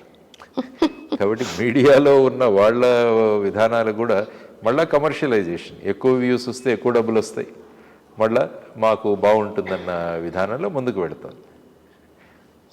సో ఆ విధంగా మనం చూసుకుంటూ ఉంటుంటే మళ్ళీ చిన్నతనం నుంచి, ఎందుకంటే రవీంద్రనాథ్ ఠాగూర్ గారు ఒక చోట అంటారు, by the time A person becomes 16 the cost is mould, the mould is cost అంటాడు. మీరు తయారు చేసుకోవాల్సిన వస్తువు ఏదైతే ఉందో అది 16 సంవత్సరాలకు అది తయారైపోతుంది. కాబట్టి ఆ 16 సంవత్సరాల తర్వాత మీరేం మార్చలేరు దాన్ని, మీ ప్రయత్నం ఉంటుంది. కానీ ఆ 16 సంవత్సరాల పీరియడ్ ఏదైతే ఉంటుందో అది క్రూషియల్ ప్రతి ఒక్క వ్యక్తి యొక్క జీవితంలో. అందుకనే ఈ ఇంటర్మీడియట్ వరకు 10th క్లాస్ వరకు ఏదైతే ఉందో దాన్ని ఒక తపస్సులాగా గనక తీసుకువెళ్ళగలిగితే, అటు ఇంట్లో కానీ బడిలో కానీ గుడిలో కానీ చేయగలిగితే. సో స్వామినారాయణ సెక్ట్ అని ఒకటి ఉంటుంది, మీకు తెలుసు, గుజరాత్లో స్వామినారాయణ మందిర్స్, వాళ్ళు నాకు బాగా పరిచయం. సో వారి వీట్లకి నేను వెళుతుంటాను. అక్కడ శనివారము ఆదివారం పిల్లలందరూ అక్కడికి వస్తారు. వాళ్ళ ద్వారా అనేక విషయాలు అక్కడ చేయబడతాయి. అంటే ఒక వ్యక్తిత్వ వికాస కేంద్రాలుగా దేవాలయాలు ఆ 2 రోజులు మారిపోతాయి. అంటే అక్కడికి కేవలం వెళ్ళి భగవంతుని యొక్క ఆయన పర్యవేక్షిస్తున్నాడన్న అనుభవం ఒకటి, ఆ తర్వాత ఆయన సన్నిధిలో మీరు ఇప్పుడు ఫర్ ఎగ్జాంపుల్ మీరు ఇక్కడ సంగీతం నేర్పిస్తుంటారు, పిల్లలు వస్తుంటారు, నేను వస్తుంటాను కార్యక్రమానికి. ఏమవుతుందంటే ఆయన సన్నిధిలో జరిగితే దాని ప్రభావం వేరుగా ఉంటుంది. కాబట్టి గుళ్ళు కూడా వ్యక్తిత్వ వికాసానికి కేంద్రాలుగా కావాలని నేను చాలా చోట్ల చెబుతుంటాను. తర్వాత మనం గుళ్ళలో చేసే ప్రక్రియలను కూడా దాని వెనకాల ఉన్న సైన్స్ను కూడా పిల్లలకి ఎక్స్ప్లెయిన్ చేయండి. ఎందుకంటే ఇప్పుడు పిల్లలంతా సైంటిఫిక్ టెంపర్ ఉన్నాడు, ప్రతిదానికి రీజనింగ్ కావాలి. హారతి ఎందుకు ఇస్తున్నాము, మాలలతో ఎందుకు అలంకరిస్తున్నాము, గంట ఎందుకు కొడుతున్నాము, మంత్రాలు ఎందుకు ఉచ్చరిస్తున్నాము, వీటన్నిటికీ వెనకాల సైన్స్ ఉంది. దాన్ని గనక వాళ్ళకు చెప్పగలిగితే ఏమవుతుందంటే వాళ్ళు ఈ విధంగా ఓరియంట్ అవుతారనమాట. సో ఇవన్నీ కూడా చేయాల్సిన కాబట్టి ఈ 16 సంవత్సరాల వయస్సు ఏదైతే ఉందో అది చాలా ప్రాధాన్యత సంతరించుకుంటుందన్నది మనం అందరం కూడా గమనించి ఆ 16 సంవత్సరాలు కనుక మనం సక్రమంగా చేయగలిగితే ఆ తర్వాత, అందుకనే చాణక్యుల వారు అంటారు 5 సంవత్సరాల వరకు పిల్లలకు ప్రేమనివ్వండి, 6వ సంవత్సరం నుంచి 16వ సంవత్సరం వరకు వాళ్ళకు క్రమశిక్షణ నేర్పించండి, 17వ సంవత్సరం నుంచి ఆ పిల్లలతో మీరు స్నేహితులుగా మెలగండి అంటారు. అప్పుడు ఏమవుతుందంటే ఆ తర్వాత 17 సంవత్సరాల తర్వాత ఈ బ్రహ్మాండమైన ఫౌండేషన్తో వాళ్ళు ఎటు డీవియేట్ అవ్వరు. ఇంకా మనం కళ్ళు మూసుకోవచ్చు వాళ్ళ గురించి. కానీ ఈ మధ్య ఈ 16 సంవత్సరాల వరకు ఉన్న ప్రాయం ఏదైతే ఉందో దానిలో మనం సరి అయిన ప్రికాషన్స్ కనుక తీసుకుంటే ఆ తర్వాత ఏ ప్రయత్నం చేసినా కూడా వృధా. ఎందుకంటే ఆల్రెడీ ఆ ఫౌండేషన్లు ఏర్పడిపోయాయి, కాస్మెటిక్ అవుతుంది అది అంతే తప్ప ఇంకేం పెద్ద ఉపయోగం ఉండదు. మొక్కై వంగంది మానే వంగదండి. ఎస్, కాబట్టి మొక్కగా మంచి మొక్కను తయారు చేయగలిగితే అది మంచి విత్తనం ఇస్తుంది. పక్కన గుడి ఉంది, ఇది కూడా గుడి సార్. అవునండి, భక్తి సంగీతం ద్వారా భావ కాలుష్య నివారణ అని ఇక్కడ సంగీతంతో పాటు సంస్కారాన్ని కూడా నేర్పే ప్రయత్నం చేస్తున్నాను. అవునమ్మా సార్, మీరు మీ చాలా అద్భుతంగా కొనసాగుతున్న ఉద్యోగానికి వాలంటరీ రిటైర్మెంట్ తీసుకొని రాజకీయ రంగ ప్రవేశం చేశారు కదా, ఎందుచేతని? నేను నమ్మేది ఏంటంటే నేను ముఖ్యంగా ముందుకు వచ్చినప్పుడు రాజకీయాల్లో రావాలని నేను వాలంటీర్ రిటైర్మెంట్ తీసుకోలేదు. నేను ఒక పర్టికులర్ ఉద్యోగం కోసం నేను ప్రయత్నించాను. గ్రామీణాభివృద్ధిలో నాకు ఒక పాత్ర కావాలి అని చెప్పేసి, ఎందుకంటే గ్రామాలు సుమారుగా 6,12,000 గ్రామాలు ఉన్నాయి భారతదేశం. ఈ గ్రామాలను కనుక మనం మార్చగలిగితే భారతదేశం మారుతుందనేది నమ్మేవాడిని నేను. దానికని మొత్తం కేంద్రంలో మొత్తం భారతదేశానికంతా కూడా ఇక్కడే హైదరాబాద్లో national institute of rural development అన్న సంస్థ, అందులో ఒక ఉద్యోగానికి నేను అప్లై చేశాను. నేను కావాలనుకుంటే బాంబే పోలీస్ కమిషనర్ చేసేవాళ్ళు నన్ను, కానీ నాకొద్దు, నేను ఇక్కడే పనిచేస్తానన్న, అంటే ఈ సంస్థలో పనిచేస్తానన్నా. అరే నువ్వు పోలీసు వ్యక్తివి, నువ్వేం చేస్తావు అన్నారు. పోలీసు ఉంటే ఏంది, యూనిఫామ్ ఉంది నాకు, కానీ నా మనసులో గ్రామం ఉంది. కాబట్టి గ్రామాన్ని అభివృద్ధి చేయాలన్నది నా సంకల్పన. సో దానికి మీరు ఇవ్వండి అంటే ఆ పోస్ట్ 5 సంవత్సరాల వరకు ఎవరూ రాలేదు. 5 సంవత్సరాల నుంచి వేకెన్సీ అలాగే ఉంది. ఆ సంవత్సరం నేను వెళితే నాకు ఇవ్వాల. మళ్ళీ 1 సంవత్సరం తర్వాత మళ్ళీ అడ్వర్టైజ్మెంట్ వేశారు, మళ్ళీ నేను అప్లై చేసి నేను వస్తాను అంటే మళ్ళీ వాళ్ళు ఇదే ధోరణి చెప్పారు. మరి మీరు ఈ పోస్ట్కి IAS, IPS, Indian forest service apply చేసుకొని మీరేం చెప్పారు క్వాలిఫికేషన్, మరి ఐపీఎస్ తీసేసి ఉండాల్సింది. మీరు ఇచ్చిన తర్వాత అప్లై చేసుకోవాల్సిన నాకు అనిపిస్తే నేను అప్లై చేసుకుంటాను. నేను గ్రామాలకు ఇంతవరకు చేసింది ఇది, మీకు ఇస్తే చేస్తాను. లేదు హైదరాబాద్లో పోస్టింగ్ ఉంది కాబట్టి మీరు ఇక్కడికి వెళ్తున్నారు, మీరు ఇక్కడ వాళ్ళు కదా అని. నేను అన్నాను మీ పోస్టింగ్ ఒకటి గౌహతిలో ఉందనుకుంటా, గౌహతి ఆర్ షిలాంగ్లో ఉంది, నన్ను అక్కడ కూర్చోబెట్టండి, నేను అక్కడి నుంచి పనిచేస్తాను. సో ఆ విధమైన మనకు ఏదైతే ఇష్టమైన విషయం ఏదైతే ఉందో దాని నుంచి అవడం వల్ల నా ఉద్యోగం దీనికి అడ్డం వస్తుందని చెప్పేసి చేసాం. 28 సంవత్సరాలు పనిచేసాం. ఇక వెళ్ళి ప్రజల్లో ఉందాం, గ్రామాల్లో ఉందాం అన్న ఉద్దేశంతో దాన్ని వదిలేసి వచ్చాను. ఆ తర్వాత తిరిగాను, మొత్తం తెలంగాణ, ఆంధ్రప్రదేశ్ మొత్తం తిరిగాను. నేను గ్రామాల్లోకి వెళ్ళాను, గ్రామాల్లో నివసించాను, రైతులతో మాట్లాడాను, అందరితో చేసి ఆ తర్వాత ఈ రాజకీయ ప్రక్షాళన జరిగితే తప్ప రాజకీయాల ద్వారానే మనం ప్రజా జీవితాన్ని మార్చగలం ప్రజాస్వామ్యంలో అన్న అభిప్రాయంలో అప్పుడు రాజకీయాల్లోకి రావడం జరిగింది. ఎందుకంటే రాజకీయాలు ప్రక్షాళన అవ్వాలి, రాజకీయాల ద్వారా మనం మార్పు పెద్ద స్థాయిలో తీసుకోవచ్చు. ఇప్పుడు మనకి ఈ లైట్ వేశాడు, మనం ఇద్దరి మీద లైట్ పడుతుంది, కానీ ఇదే ఫ్లడ్ లైట్ పెట్టామంటే ఈ పరిసరం అంతా కూడా అవుతుంది. కాబట్టి రాజకీయాలు కనుక ఆ విధంగా ప్రజలకు కాంతినిచ్చే విధంగా మనం చేయగలిగితే ప్రజా జీవనాలు బాగుపడతాయన్న ఉద్దేశంతో రాజకీయాల్లోకి రావడం జరిగింది. ఆ ప్రయత్నంతో ముందుకు వెళుతున్నాం. ఎందుకంటే నేను చెప్పినట్టు నిచ్చెన సిద్ధాంతం ఏదైతే ఉందో రాజకీయ ప్రక్షాళన జరిగితే తప్ప మిగతా ప్రక్షాళన అన్నవి ఈ ప్రజాస్వామ్యంలో జరగవు అన్నది ప్రగాఢంగా నేను నమ్ముతాను. సో ఆ విధంగా మన ప్రయత్నం మనం చేయాలి అన్న ఉద్దేశంతో రావడం జరిగింది. జై భారత్ అన్న పార్టీని స్థాపించారు కదా సార్, ఆ పార్టీ ముఖ్య లక్ష్యం ఏమిటి? అంటే రాజకీయ ప్రక్షాళన, ఈ రాజకీయ ప్రక్షాళన, ప్రజలకే చేతిలో అధికారం. ఈ ఎమ్మెల్యేలు ఎంపీలు అన్నవాళ్ళు మీ ప్రతినిధులు అంతే, కానీ వాళ్ళు మీ సేవకులు అన్నది మా కాన్సెప్ట్. నిజమైన సేవ. వీళ్ళంతా పబ్లిక్ సర్వెంట్స్. మన ఎమ్మెల్యే మనకు బాస్ కాదు, మన సేవకుడు. మన ఇంట్లో ఎవరైనా పని చేస్తున్నప్పుడు ఏ విధంగా మనం వాళ్ళ దగ్గర నుంచి పని తీసుకుంటామో ఈ వ్యక్తి గురించి కూడా ఆ విధంగా పని తీసుకోవాలి. తర్వాత ప్రతి ప్రాంతము అభివృద్ధి చెందాలన్నది మా కాన్సెప్ట్. అందుకని మేము మా మేనిఫెస్టోలో అద్భుతమైన మేనిఫెస్టో తయారు చేశాం. మేము యాక్చువల్గా ప్రజల దగ్గరికి తీసుకువెళ్ళాం. కానీ ప్రస్తుతం ఉన్న వ్యవస్థలో మేనిఫెస్టోలో కూడా ఉచితాలు ఏమిస్తున్నారని చూసే ఆలోచనలో ఉన్న ఈ మేనిఫెస్టోలు ఎవరు చదువుతారో. కానీ కమిటెడ్గా ఇప్పటికి కూడా చెబుతున్నాను, ప్రతి నియోజకవర్గం డెవలప్ అవ్వాలి, ప్రతి గ్రామము అభివృద్ధి చెందాలి. ఒక 5 సంవత్సరాల తర్వాత ఇప్పుడున్న వైట్ రేషన్ కార్డులు 50% తగ్గాలి. 10 సంవత్సరాల తర్వాత ఒక్క వైట్ రేషన్ కార్డు ఉండకూడదు సమాజంలో. ఆ స్థాయికి ప్రజల్ని తీసుకురావాలి. ప్రజలు దేహీ అంటున్న పరిస్థితిలో ఉంటేనే ఈ రాజకీయ పార్టీలు వాళ్ళకి ఏదో ఇవిస్తాం అవిస్తామని చెప్పి వాళ్ళ ఓట్లు తీసుకుంటున్నారు. అసలు దేహీ అన్న పరిస్థితి లేని విధంగా మనం సృష్టించగలిగితే ఎంత బాగుంటుందండి. ప్రతి వ్యక్తికి ఆధారం కల్పించాలి. సంవత్సరానికి 15,000 ఇవ్వడం కాదు, ఒక నెలకు 15,000 సంపాదించుకునే విధంగా మనం ప్రజలను తయారు చేయాలి. పిల్లలు చదువుకుంటున్నారు, కాలేజీ నుంచి బయటకు వస్తున్నారు, మరి వాళ్ళకు ఉద్యోగాలేవి? మాయమాటలు చెప్పి ఈ విధంగా చెప్పి వాళ్ళను పక్క మార్గంలో తెప్పి ఓట్లు తీసుకుంటున్నారు తప్ప ప్రభుత్వాలు వచ్చిన తర్వాత వాళ్ళు ఇచ్చిన మాటలు ఎవరు నెరవేర్చట్లేదు.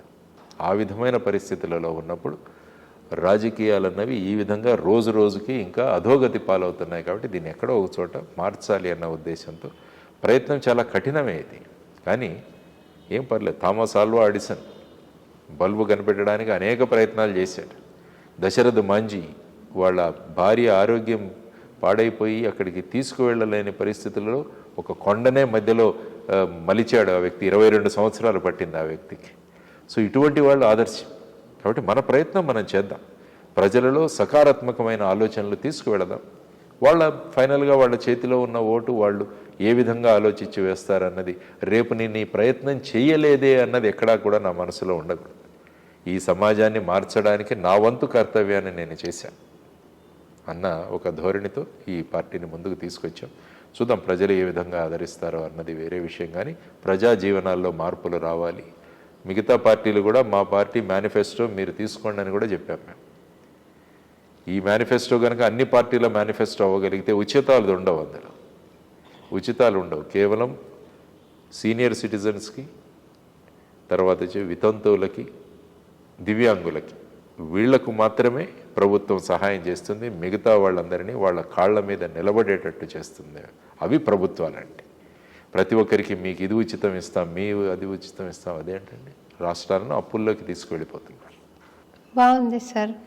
మీకు విజయం చేకూరాలని, మీ ఉద్దేశాలు నెరవేరాలని, మన భారతదేశం మంచి విలువలతో విరాజిల్లాలని నేను మనస్ఫూర్తిగా ప్రార్థిస్తున్నాను. అయితే ఒక ప్రశ్న, మీరు ఈ సమాజ అభివృద్ధికి, దేశాభివృద్ధికి చేయవలసిన సూచనలు మీ దగ్గర ప్రణాళిక ఉంది. అది హెల్మ్ ఆఫ్ అఫైర్స్లో ఉన్న వాళ్ళని మీట్ అయ్యి ఎప్పుడైనా చెప్పడం జరిగింది? ఎస్, విశాఖపట్నం స్టీల్ ప్లాంట్ను మళ్ళీ ఎలా పునరుద్ధరించాలని చెప్పేసి ప్రధానమంత్రికి, అందరు ఎంపీలకు కూడా లెటర్స్ రాశాం. దాని ద్వారా ఇప్పుడు సుమారుగా వాళ్ళకి ఇచ్చారు 11,444 కోట్ల దాకా రావడం జరిగింది. ఇంకా విశాఖపట్నాన్ని స్టీల్ ప్లాంట్ని ఎలా అభివృద్ధి చెందాలి, మిగతా అనేక విషయాల్లో నేను ఎమ్మెల్యేలను కలిసినప్పుడు వాళ్ళకు సలహాలు ఇస్తుంటాను. ఏదైనా విషయం రాతపూర్వకంగా చేయాలంటే అవి కూడా తీసుకువెళుతుంటాం. సో ఈ ప్రయత్నాలు చేస్తుంటాం. ఎవరు చేస్తున్నారన్నది ఇంపార్టెంట్ కాదు, ప్రజలకు ఈ ప్రభుత్వాల ద్వారా రావాల్సినవి వస్తున్నాయా లేవా అన్నది ప్రధానం. క్రెడిట్ ఎవరైనా తీసుకోండి, దాంట్లో ఏమీ ఇబ్బంది లేదు మాకు. కానీ అల్టిమేట్గా ఫైనల్గా చివరిగా ప్రజలు సుఖశాంతులతో ఉన్నారా లేదా అన్నదే మా మేనిఫెస్టో. అది మీ పెద్ద హృదయం కావచ్చు, కానీ ఎవరైతే ఈ సంకల్పం చేశారో, ఎవరైతే ప్లాన్ చేశారో, ఎవరైతే ప్రణాళిక సిద్ధం చేసి అమలు జరపాలని ప్రయత్నం చేశారో వారికే కీర్తి రావాలని నా ప్రార్థన. అంటే మీరు మంచి ఆలోచన పరులు కాబట్టి మీరు ఆ విధంగా చెబుతారు. కానీ ఫైనల్గా ఏమవుతుందంటే ఎలక్షన్ల తర్వాత అన్ని పార్టీలు ఏకమవ్వాలని నేను అంటాను. మన ఇష్యూలు సాల్వ్ అవ్వాలంటే ఇప్పుడు ఏంటంటే ప్రతిపక్షం అంటే వాళ్ళు ఏది ప్రభుత్వం చెప్పినా కూడా దాన్ని వ్యతిరేకించడమే ప్రతిపక్షం అని అనుకుంటారు. విధానం బాగున్నప్పుడు మనం ఇవన్నీ కూడా పక్కన పెట్టేసి మనం అందరం కలిసి ముందుకు వెళ్ళాలి అంటారు. ఈవెన్ ఇప్పుడు ఉన్న ముఖ్యమంత్రులకు కూడా నేను అదే చెబుతుంటాను, ఏదైనా మంచి ప్రస్తావన వచ్చినప్పుడు అందరినీ తీసుకువెళ్ళండి మీ వెంట. అప్పుడు ప్రభుత్వం, కేంద్ర ప్రభుత్వం, ప్రధానమంత్రి గారు చూసి ఈ రాష్ట్ర అభివృద్ధి కోసం అందరం కలిసి వచ్చారంటే వాళ్ళలో ఎలాంటి పాజిటివ్ వ్యూ పాయింట్స్ ఉంటాయండి. లేకుంటే ప్రతి దాని మీద కూడా మనం ఒకరినొకరిని దూషించుకుంటూ చేయడం వల్ల ఏమవుతుందంటే మనకు పెట్టుబడులు రావు. ఈ రాష్ట్రంలో ఎప్పుడు చూసినా కూడా పార్టీలు ఒకరినొకరు తిట్టుకోవడంతోనే సరిపోతుంది. అంటే ఒక పెట్టుబడిదారుడు ఎవరైనా వస్తున్నారంటే ఇన్వెస్టరు 10 సార్లు ఆలోచిస్తాడు, ఈ రాష్ట్రానికి ఎందుకు రావాలి, నేను వేరే రాష్ట్రానికి వెళ్ళొచ్చు కదా అన్న భావనలు వస్తాయి. కాబట్టి ఎలక్షన్ల వరకే మీ పార్టీలు, మీ విధానాలు. ఎలక్షన్లు అయిపోయిన తర్వాత అందరూ కలవండి, అభివృద్ధి కోసం అందరం కలుద్దామన్నదే మా జై భారత్ నేషనల్ పార్టీ యొక్క ప్రధానమైన ఉద్దేశం. అందుకని ఎక్కడ సూచనలు, సలహాలు ఉంటే వారిని ఇవ్వడం, వారిని ముందుగానే ఈ విధంగా చేస్తే బాగుంటుందన్నది ఒక సకారాత్మకమైన ధోరణితో వెళ్దామన్నది మా యొక్క ముఖ్యమైన ఆలోచన. ఆ విధంగా మీరు అన్నట్టు సలహాలు, సూచనలు చేస్తూనే ఉన్నాం. ఇంత నిజాయితీగా, ఇంత సిన్సియర్గా, ఇంత ఆనెస్ట్గా మీరు ఒక ఉన్నత పోలీస్ ఉద్యోగాన్ని నిర్వహించి జై భారత్ వంటి స్వచ్ఛమైన పార్టీని స్థాపించి మీ ఉద్యోగం ద్వారా కూడా అలాగే పార్టీ ద్వారా కూడా ప్రజాసేవ ముఖ్యమని భావిస్తూ మీ ప్రయత్నాలు కొనసాగిస్తున్నారు. మీ బోటి వారి సేవలను ప్రభుత్వం వారు ఎందుకు తీసుకోలేకపోతున్నారు? మీకొక అవకాశం కలిగించి మిమ్మల్ని పనిచేసే విధంగా, మీరు ఆ ప్రణాళికలను అమలు జరిపే విధంగా ఎందుకు తీసుకోలేకపోతున్నారో అని నేను ఆలోచిస్తూనే త్వరలో ఆ రోజు రావాలి, మీకు ఆ అవకాశం రావాలి, మీరు ప్రణాళికలను మీరు అమలు జరిపే అవకాశం మీకు భగవంతుడు అనుగ్రహించాలి. మీ మంచితనం, మీ ప్రయత్నం, మీ సేవ భగవంతుడైనా గుర్తించి మీకు అవకాశం తప్పకుండా ఇవ్వాలని మనస్ఫూర్తిగా స్వామిని ప్రార్థిస్తూ ఇంతసేపు మాకు మీరు టైం కేటాయించినందుకు మీకు మనసా కృతజ్ఞతలు తెలుపుతున్నాను సార్. మీ ఆశీర్వాదాలకు ధన్యవాదాలమ్మా. మీలాంటి మంచి మనుషులు, సమాజం అభివృద్ధి కోసం ఆలోచించే వాళ్ళు ఇచ్చే ఆశీర్వాదాల్లో చాలా బలం ఉంటుంది. కాబట్టి ఆ బలంతో మన ప్రజాశ్రేయస్సు కోసం ముందుకు వెళ్ళే నా సంకల్పన ఏదైతే ఉందో దానిలో మీరు ఇంకా బలం చేకూర్చిన వారు అవుతారు. మంచి విషయాలు మాట్లాడుకున్నాం. ఈ విషయాల ద్వారా ప్రజల్లోకి వెళ్ళి ఆలోచన విధానాలు కూడా సకారాత్మకంగా వెళతాయని నేను అనుకుంటాను. మీ సత్ప్రయత్నాల్లో అన్నమాచార్య భావనావాహిని వెన్ను అంటే ఉంటుంది. మీరు ఏదైనా మమ్మల్ని కూడా పాల్గొనమని చెబితే తప్పకుండా మేము కూడా సేవలు అందించగలమని చెబుతూ సెలవు తీసుకుంటాను సార్. నమస్కారం.